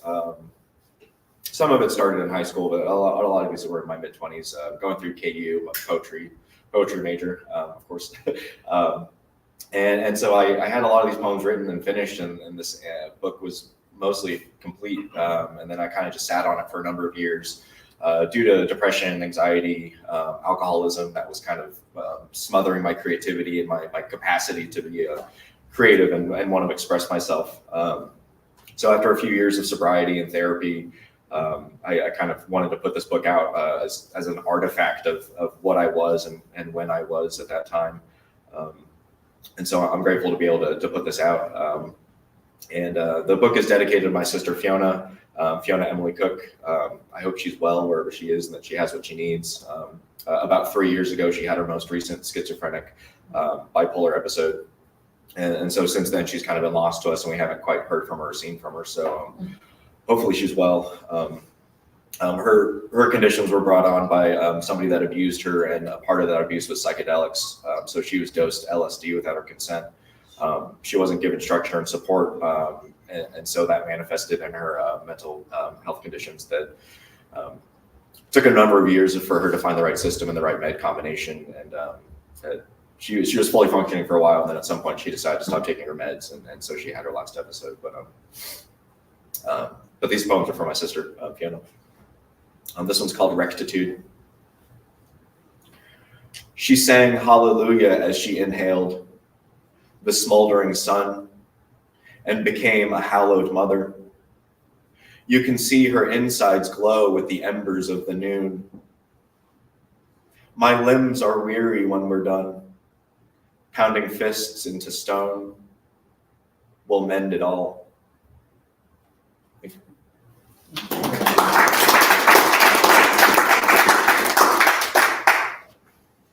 And then one last one. So yeah, a lot of these poems ended up dealing with grief and ghosts and the dead. So it's a little dire, but trying to communicate these things has been very important for me. So I appreciate it. Thank you. This last one's called A Ghost Ocean. I feel it back again, a spirit beckoning. The melody she weeps becomes the voice in my head. I am alone, sleeping on my mother's bones until she decides to come home.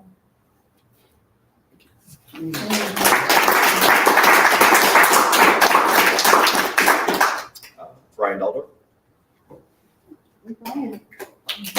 I did bring it. Margaret Wheeler. Hey, Margaret.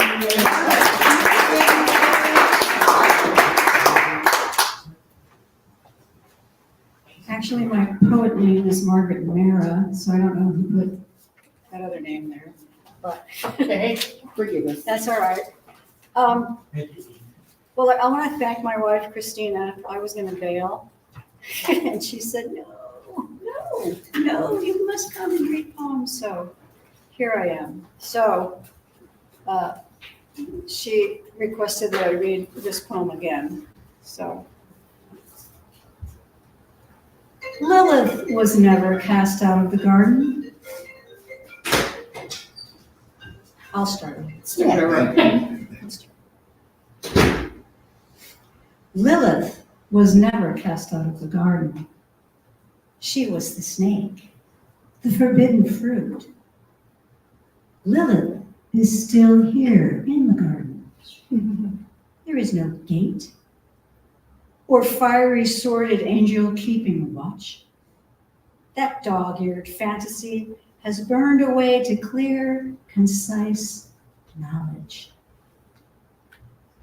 Look into my eyes. That is where the fire smolders. Water the tree of ancient knowledge, bearing fruit, ripening now, and longing. Taste these honey-dewed lips.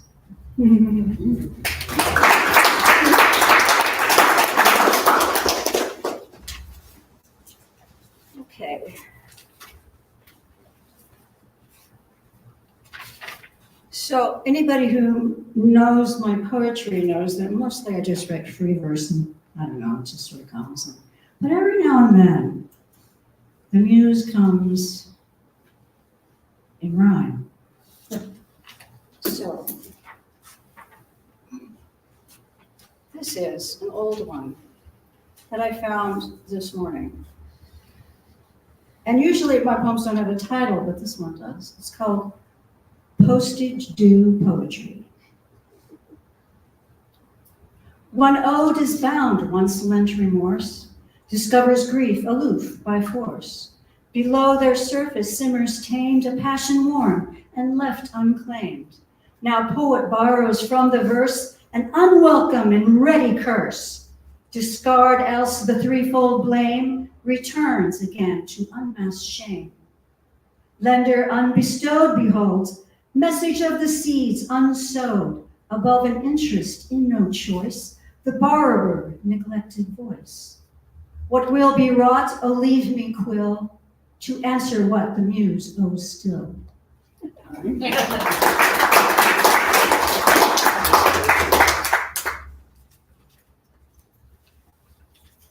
Oh gosh, more grief. I awake grieving for a woman I've never met. She died 5 years ago today. I awake gazing at you, a motherless child, your face shimmering quietly as you sleep.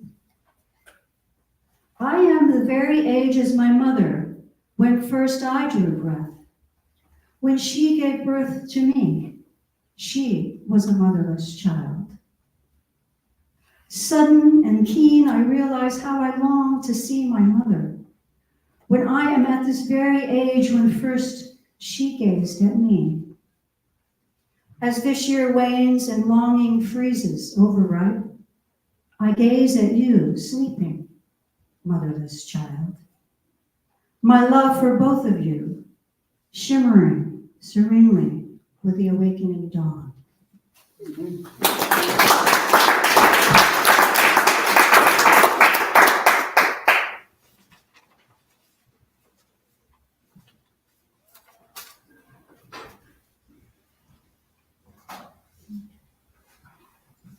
This too is precious.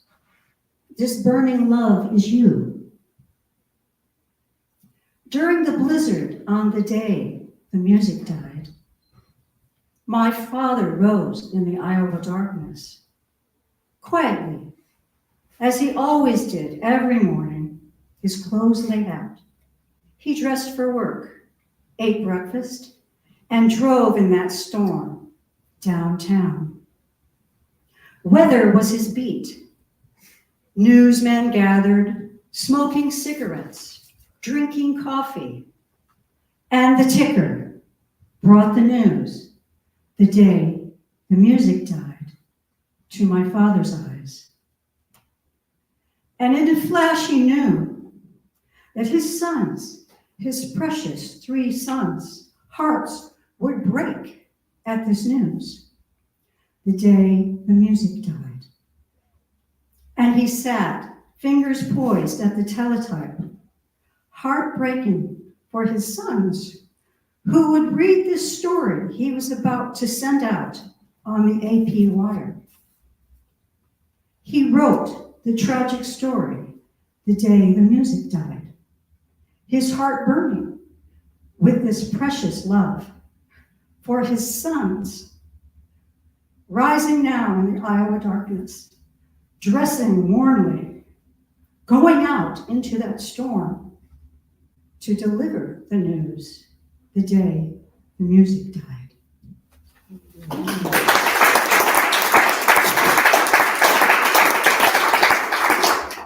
My friend Iris Carter.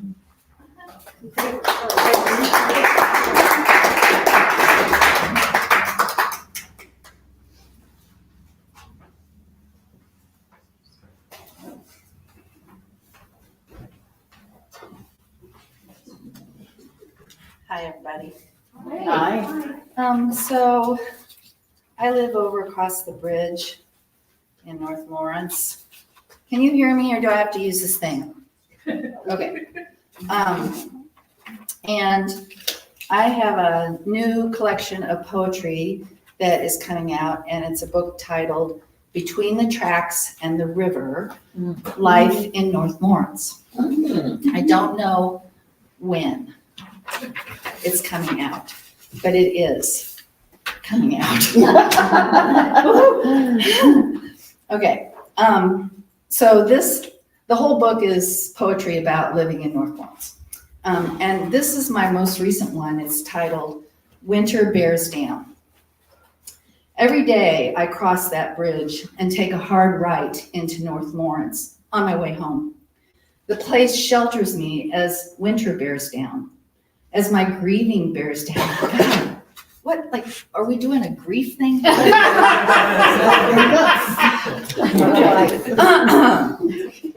The place shelters me as winter bears down, as my grieving bears down, as I seek solace in the arms of my love and long phone calls with my sisters.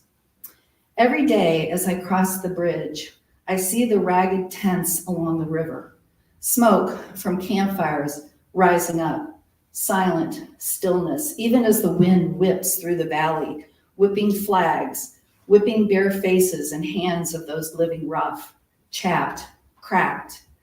Every day I cross the bridge, the sun sets, shades of magenta, orange, and silver streaks framed by the high ideals on the hill at the university. And the lowly, rich soil of North Lawrence, deposits from the Kaw over millennia, now growing a small sanctuary for lost souls sitting in squalor.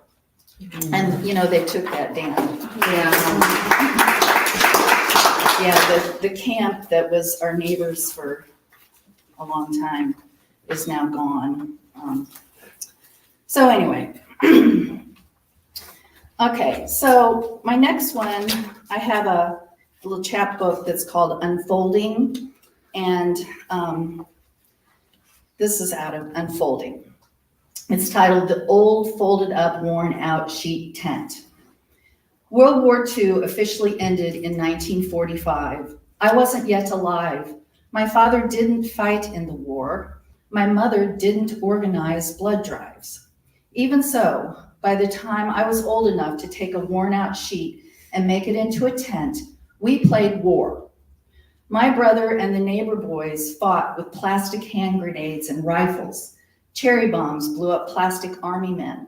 It was dirty, nasty, ugly play lasting all day, except for a minute when Mom called us home for lunch. My brother and the neighbor boys limped into my tent. I bandaged their bloody wounds and fed them bologna. By the time I began to bleed myself, Vietnam was on the nightly news. I folded up the worn out tent sheet and cried when my friend's number was called up for the draft. Right? And this one, I don't have it put together yet as a chapbook, but I have another book out that's called, that's coming out, that's called Sometimes Life is Just Too Damn Hard. And this one is titled The Kitchen Table. And it's inspired by Joe Harjo. Sorry, I'm really nervous. Okay, Joy Harjo wonders, quote, perhaps the world will end at the kitchen table while we are laughing and crying and eating of that last sweet bite. I remembered this line when I saw a photo on the news, a kitchen table still standing in a bombed out building in Mariupol, Ukraine. What was that family doing when the deafening missile blast hit? Were they sharing a last sweet bite of bread found earlier at a shop before the shelves emptied out? Were they crying in fear and anguish at the horrors inflicted by Russians nearby? Were they laughing? Laughing, you say? How could anyone laugh?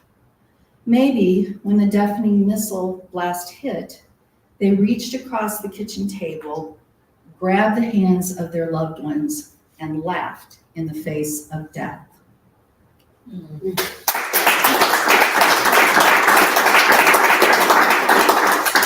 Okay, and this one I wrote last week.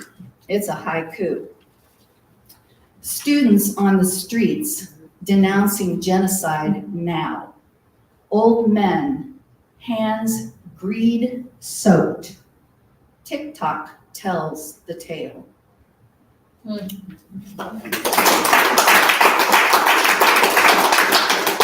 and I want to end with a poem written by my very dear friend Dixie Lubin. And many of you know Dixie, and she can't be with us today, but she has been inspiring me for a very long time. And so I want to read one of Dixie's poems, and it's called Granny Rap. Oh, rainbow children, come out of hiding, for the time of realization is here.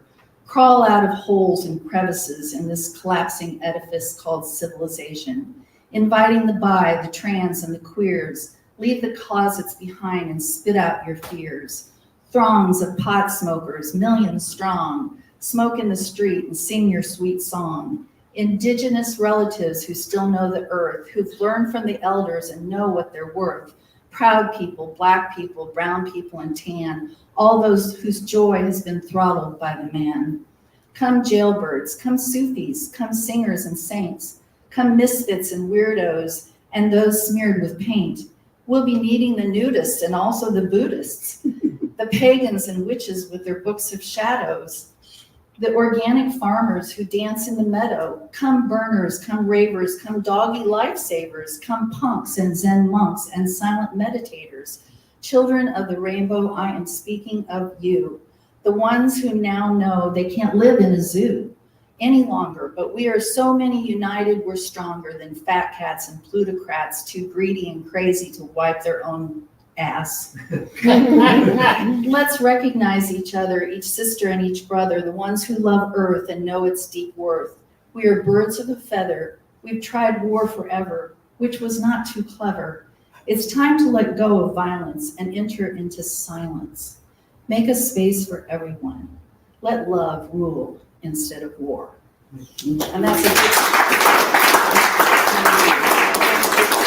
And I do want to mention that Dixie's poetry book is available at the Raven, and it is thick and full and rich and moving, and I hope that you all rush down to the Raven right now and buy Dixie's book. Okay, thank you. Next person. Oh, next person. Next person is Diane Carter. Dion. Dion Carter. Dion Carter. Is there a Dion Yeah. Carter? Yes. Oh, there you are.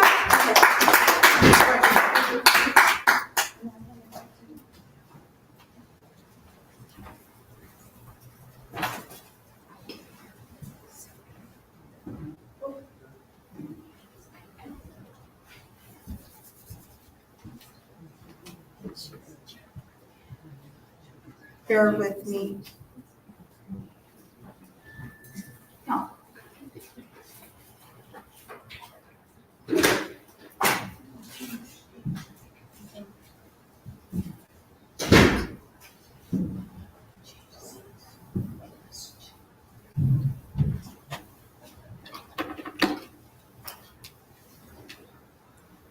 Sorry.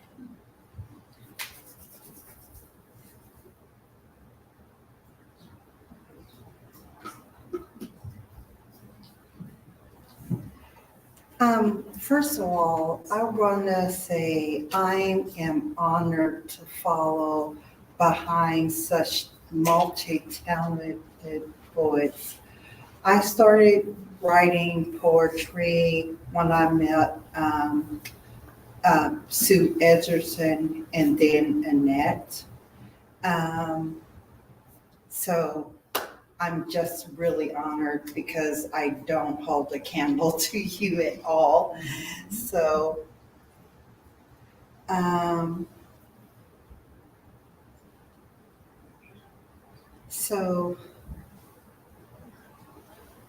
well, I wrote this poem about Maya Angelou when she died. Bear with me, I have aphasia, so I have to pronounce. One of Maya Angelou's favorite quotes is, I've learned that people will forget what you said, people will forget what you did, but people will never forget how you made them feel. My poem is called Maya Fly. People will never forget what you said. You spoke volumes, shining a light that cast out the dread. Teachers of many, activists for all, your words heralded love, peace, freedom, equality like a trumpet's call. Lectures and poems sit in smooth cadence from full lips, received by thirsty ears, traveling to starving souls, setting fires of knowledge and inspiration, giving us the keys to our salvation. People will never forget what you said. You gave us prose that spoke of the motherland, that spoke of this land, that spoke of our oneness, that inspired us to take a stand. You caused women to treasure their hearts, embrace the swell of their hips, and the love, the sway, and their walk. Phenomenal woman, that was she. Phenomenal women, that is we. You wrote of struggle and carried yourself with pride when the words Negro and Roman was used to chastise. Yet you embraced humanity and gave us a buoy on which to cling when you helped us discover why the caged birds sing. People will never forget how you made them feel. There is power in your words, felt by every generation when you wrote, bringing the gifts that my ancestors gave. I am the dream and the hope of a slave. I rise. Speaking to that next generation of marchers, you proclaim that the ancestors remind us, despite the history of pain, we are dawn on people and we will rise again. Where's the wisdom in a life of humbleness? Leave an elegant imprint on humanity's consciousness. Never forgotten is in the constriction of our hearts when you spoke what binds us together and what tears us apart.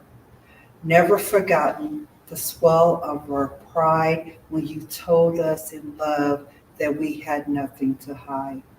Never forgotten the cleansing deep of our sigh when you told us to drop our burdens and learn how to fly. So, fly away, birds, soar ever high, as we dry our tears and promise with pride to follow your path and continue to rise.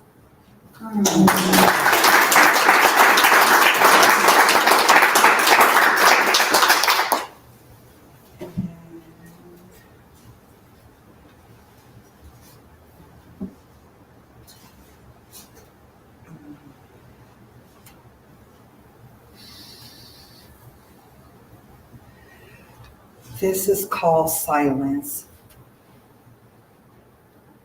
Why really? If you don't have anything nice to say, don't say it at all. Really? I'd rather hear your anger, words flung and retracted, the face of silent Paul. Silence gnaws away at my brain, slowly devouring the smiles, hope, pictures, memories of happiness once framed. Silence is golden. Really? Silence is dark matter engulfed in the heart, retreating, gluing together the pieces of the shell lately broken. Silence is a cannibal of the spoken word. Mouth open and silent scream, tug fluttering like the clipped wings of a bird. Shout, cry, laugh, cheer, no silence, no fear.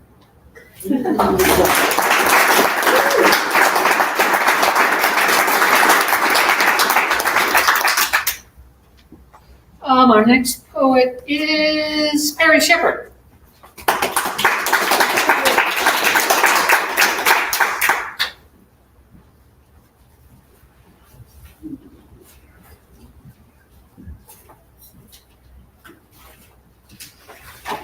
Well, a few months ago, KU Professor Brian Dorgoff invited me to join a poetry workshop that he does every Tuesday for the homeless people here in Lawrence in the Dare Center on 10th in Kentucky.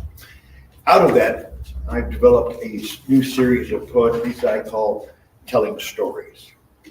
So, the first one, 50 bucks in his pocket. He had 50 bucks. He found the money while wandering around. He was amazed at his luck. Now, as he strutted past the colorful coffee shop, he walked with his head held high. He could once again look strangers in the eye.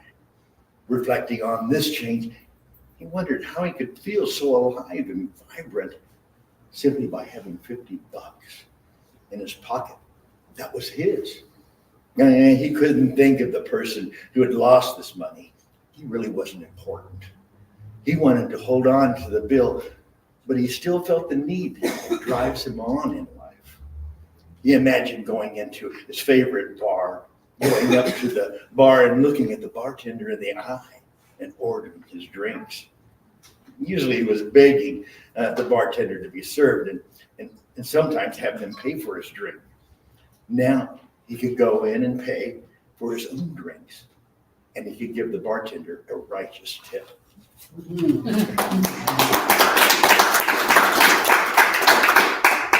The next one's called With an Icy Clear Moment. She looked at the numbers on her ledger over and over, hoping to find how it happened. It was not there in the pages. Someone had falsified their work. She lost her bearings, scared, thinking that her business was going to collapse if she didn't find out why the numbers didn't match. Was it an employee stealing, or was a simple buffoon unable to keep business records complete and accurate? The way the things looked, she felt doomed and hung her head down. And she closed her eyes, and after sitting there for a long time, she sat up straight and with an icy clear moment saw the calculating error made.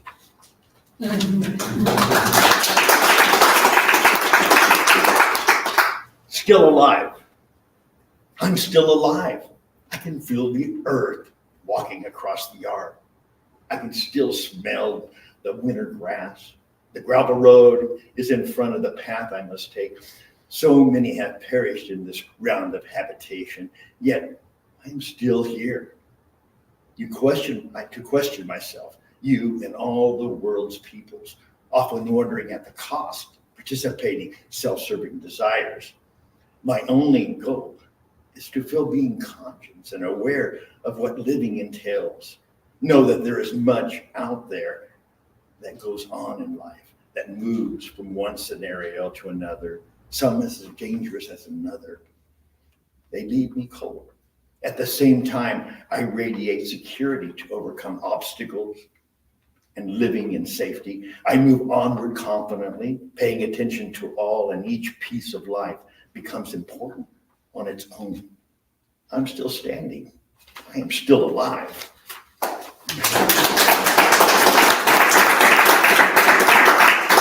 This was called Bone, Ash, and Dirt. Out walking in the field, I came across some bones. I wondered about the life that person had lived. Why were they here? The old field was just grass and conifer trees spreading out. How did it happen? Bending down, I saw that no obvious injury up to them, yet some were chewed on. They were meekly lying there, the dirt partially covered the bones that looked old. Many were flaking and thin. Was it a child or a woman? So small they couldn't be a man. Yet after all this time laying out in the elements, it was hard to imagine what life they lived. I know when it is my time, I will be nothing but ash. And hopefully someone will remember who I was.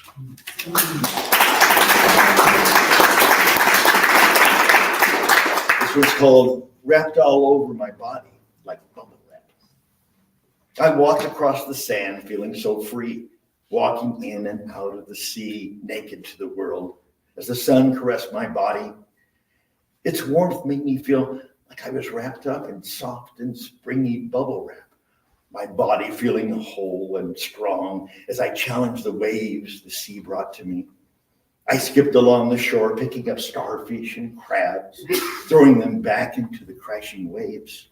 Somehow, I felt invincible and immortal playing out there, thinking I was never going to die when wrapped up in bubble wrap. How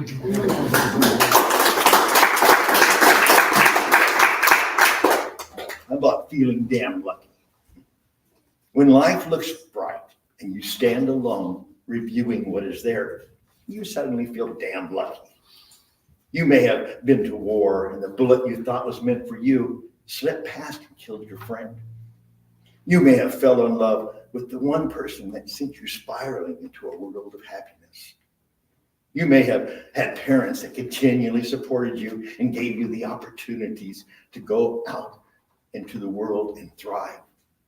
Sometimes something bad happens and you suffer an accident, but somehow your body recovers and you're able to carry on. At some point, you become either a mother or a father, and the child gives you such joy seeing them smile. As you age, you may look back then and recognize what you've accomplished. It is then that you feel damn lucky.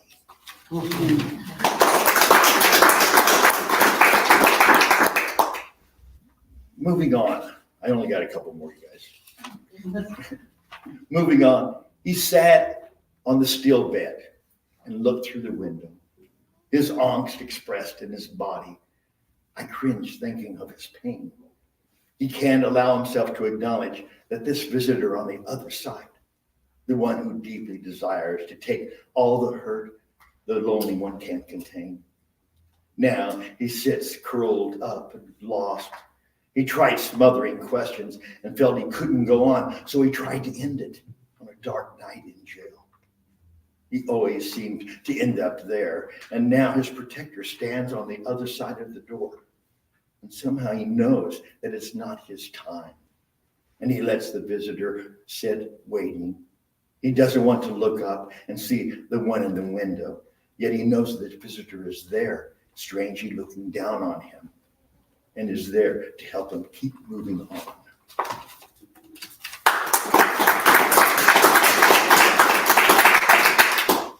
His last winter.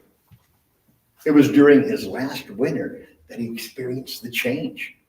It was momentous for him, and he still didn't know all the ramifications caused by this amazing change. It happened one cold morning. He didn't know where it came from, but by the time he decided to leave the house, it began, and the wind blew down his neck, and he started shivering. He had locked his heart in his chest for so many years, and his mind had been warped and dull for his whole life. In the past, he couldn't process any positive thoughts about himself. Out on the walk, his mind opened up, and he was able to see himself in a totally new way of feeling. And now he could even read street signs and observe the birds fluttering overhead and share thoughts of their freedom. He had always walked away from believing he was real, a real person, a person of value and interesting. Yet on this walk, he really knew that he had things to share with the world. And probably one more and that'd be it. His final word. He stood up, standing stiffly. How he got to this place, he really didn't understand. Somehow he'd lost his vision and feeling about his life. It was not a sudden impulse. No, it was a seeping sense of doom for all he was. He didn't bring anyone along on this black journey that he was on. He has mentally left his family, even though he lived with them. His teenage children were withdrawn from him for a couple of years. They didn't come and talk to him and ask questions like they did during the younger years. The sweet woman he thought he loved did not move him any longer. She would shop, visit friends, dote on their children while he went to work daily. When he came home, he didn't have anything to say, and no one in the family even greeted him upon arriving. No, somehow he was alone while all of his life was around him in all the colors imaginable. He saw it with dark vision. He did not feel any connections on that night. He stood up stiffly, looking at everyone, and simply said, goodbye. Thank you. Dwayne Johnson's next. Get Dwayne.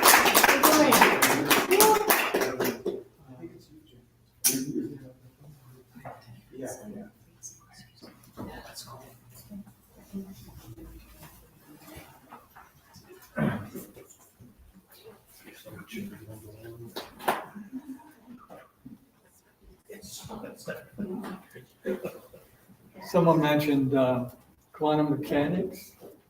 And I think quantum mechanics is clear proof that God has a twisted sense of humor. So if I mention Rhonda, will you read your Rhonda poem? I'm not sure that I can remember it. You know, I was just looking in the book. I didn't realize Rhonda was ill. Otherwise, I would have brushed up on it. And it's not in the book that I wrote along. Sorry. This poem, A Lamentation, was a catharsis when I wrote it last fall. And I was hesitant to share it with anyone, but finally I did at Speakeasy Poets not long ago. And I read it, and it seemed to go over okay, so I decided to memorize it and then try to learn how to say it, which they're not the same thing. It's entitled Butcher on the Loose. I'm glad I cannot hear sweet angels weep. My own grief is enough to overwhelm. Men driven by rage and desperation have butchered children raised to persecute and butchered children raised to be oppressed. Now widows wail, fathers rattle sabers, and leaders weave their webs and vow revenge. Violence to break the cycle of violence? No. Self-deception masking bigotry's face. Now missiles rise and plunge into raw hearts. Now, fools throughout our blood-soaked world pick sides. Now, self-appointed prophets hurl their darts. Now, I am good for nothing but to cry. Grief fills all chambers of my heart, but one small ventricle where anger crouches. Anger at the angry who shout slogans. Anger at those who pick sides and hurl darts. They dare to think that they are innocent. They are not innocent, nor you, nor I. There is no innocence in times of war. Anger mangles, then murders innocence. For anger is a butcher on the loose. Both victim and offender are its meat. Once hate's fog has lifted from cold ruins. Once misled minions escaped the deathscape. Once we hypocrites have pointed fingers, wrung our hands, shook our fists, and clucked our tongues, then perhaps peacemakers can heal our world. Until then, only psalms of penance, sung in harmony with unheard seraphim, can hope to save the starving from our sins. Until then, no good can be done but weep.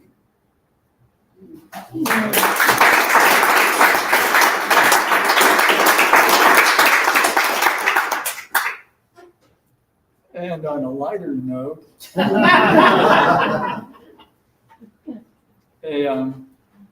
a song I like by Keane. I finally got around to looking up YouTube, or looking up videos on YouTube to see what the group looked like.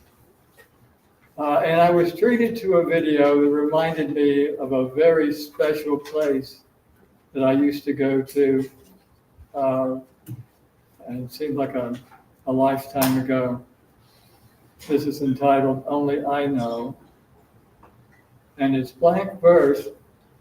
If it doesn't appear to be, then that's a small victory.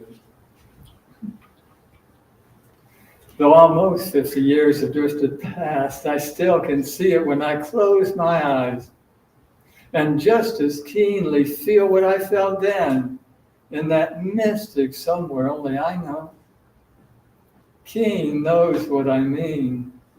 Enchanted swampland that seemed aware. Its spectral cypress knees ghosting above life-invested water, inventing new ways to thrive in the swamp. Last night, I dreamed myself back in that swamp. Shelby Forest, an escape from Memphis. I pull up one of 3 winding blacktops that thread through the forest, park my hatchback along a service road near a trailhead, and follow a path too smooth to resist, despite lengthening shadows and moonlight. Beech and oak give way to feathered cypress as the trail bends to intercept a dike restraining Mississippi backwaters. I leave the trail to pick my way through brush to the base of the dike, then dream my way up the steep 15-foot slope to the top. For how long, I don't know, I inhabit this primordial southern cypress swamp. From the top of the dike, my dream's eye sees a tranquil lake, brown in twilight's moonshine. Bald cypress trees seem to sprout from pink sky, then come plunging into pungent swamp mud.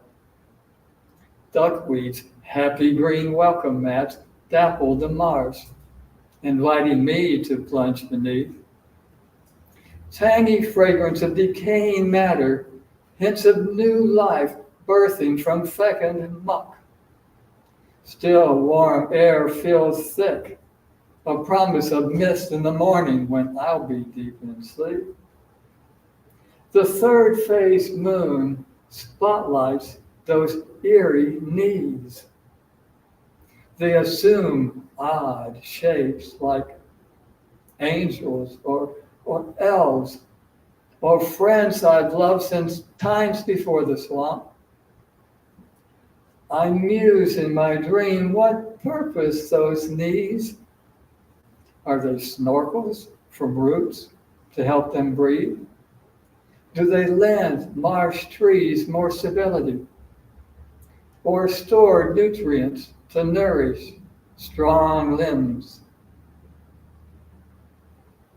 Perhaps the truth is stranger than that. Perhaps the knees are the eyes of the swamp. Perhaps they are watching me, watching them, and wondering what phantom they're seeing. Thank you.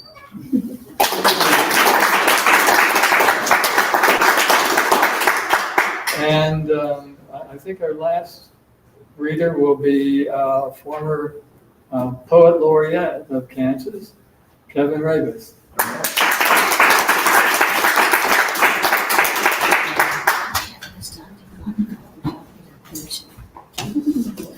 Hello, folks. Thanks for having us.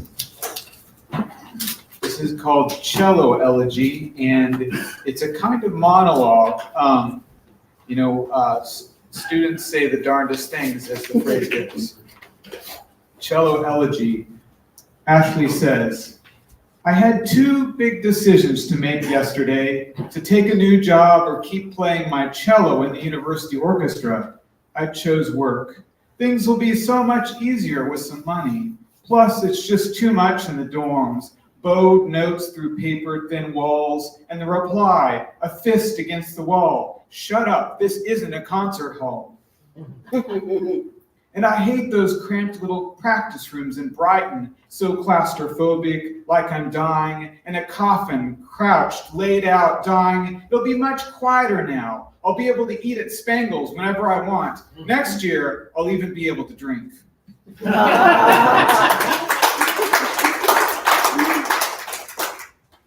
And this one's not quite as light. It's called On the Phone with My Mom, Mother's Day 2024.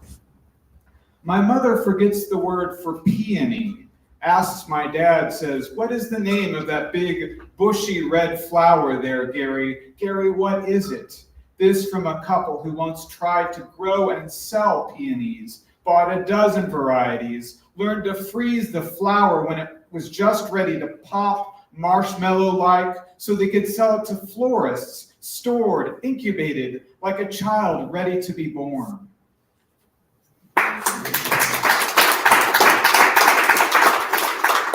And now I've got a short commercial break. So I brought in this box, and I'll bring it around to the other side of the wall in a second here. It's Blue Stem poetry books, and Blue Stem Press is moving in Emporia State and downsizing. So I brought along some singly authored poetry books, some by known poets like George Looney, and I'm giving them away to you. So I have the box, read them, re-gift them, enjoy. I'd love to have them in the hands of poets. And so I'll bring out the box in a little bit. Let me do one last piece so that we don't end with an ad. Roses for Tamara. Ramiro and Irene asked me to watch their dog while they're away. They give me the code to their garage, and I type in the code, and the garage door lifts, and you're in. Easy. I am reminded of this is how it ended with Tamara. Senior skip day in high school, and Tamara is just a junior, and I love her, and I want to do something special. She's given me the code, and I come with flowers in a big glass vase, type in the numbers, and up goes the garage door, and I leave this bouquet with a note and a poem. But Tamara's car breaks down, and her sister gives her a lift, and they arrive, and the sister tells her father. But isn't it romantic, says Tamara. He broke in, says her father. He could have taken anything, everything. But he didn't. But he could. And it's over. Her father says it ends now or we press charges. High school sweetheart gone. Coda. I'd chosen the city school 15 minutes from home so I could be near her during her last year at high school. Sometimes lonely, lost, I'd drive by, look at her house, but never stop. Afraid to park or idle, I moved on.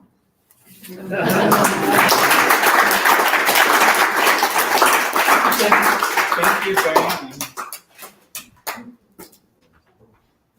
Remember what we were going to say. Well, we're going to say thank you to Watkins Museum for hosting us. Thank you for Will Haynes for being so helpful to us. We hope that what you have heard and read today will inspire you to write and share more poetry. And I wondered if we could all, on three, say, get well, Rhonda. 1, 2, 3. Get well, Rhonda! And the only thing I need to add is thank you so much for being here, and may you drop seeds of poetry wherever you go this year. And we will meet again next year for Poetry Fair. Thanks to Annette and Diane for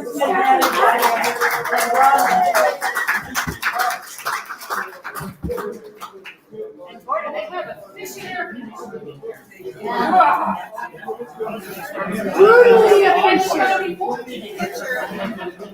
know, I have to take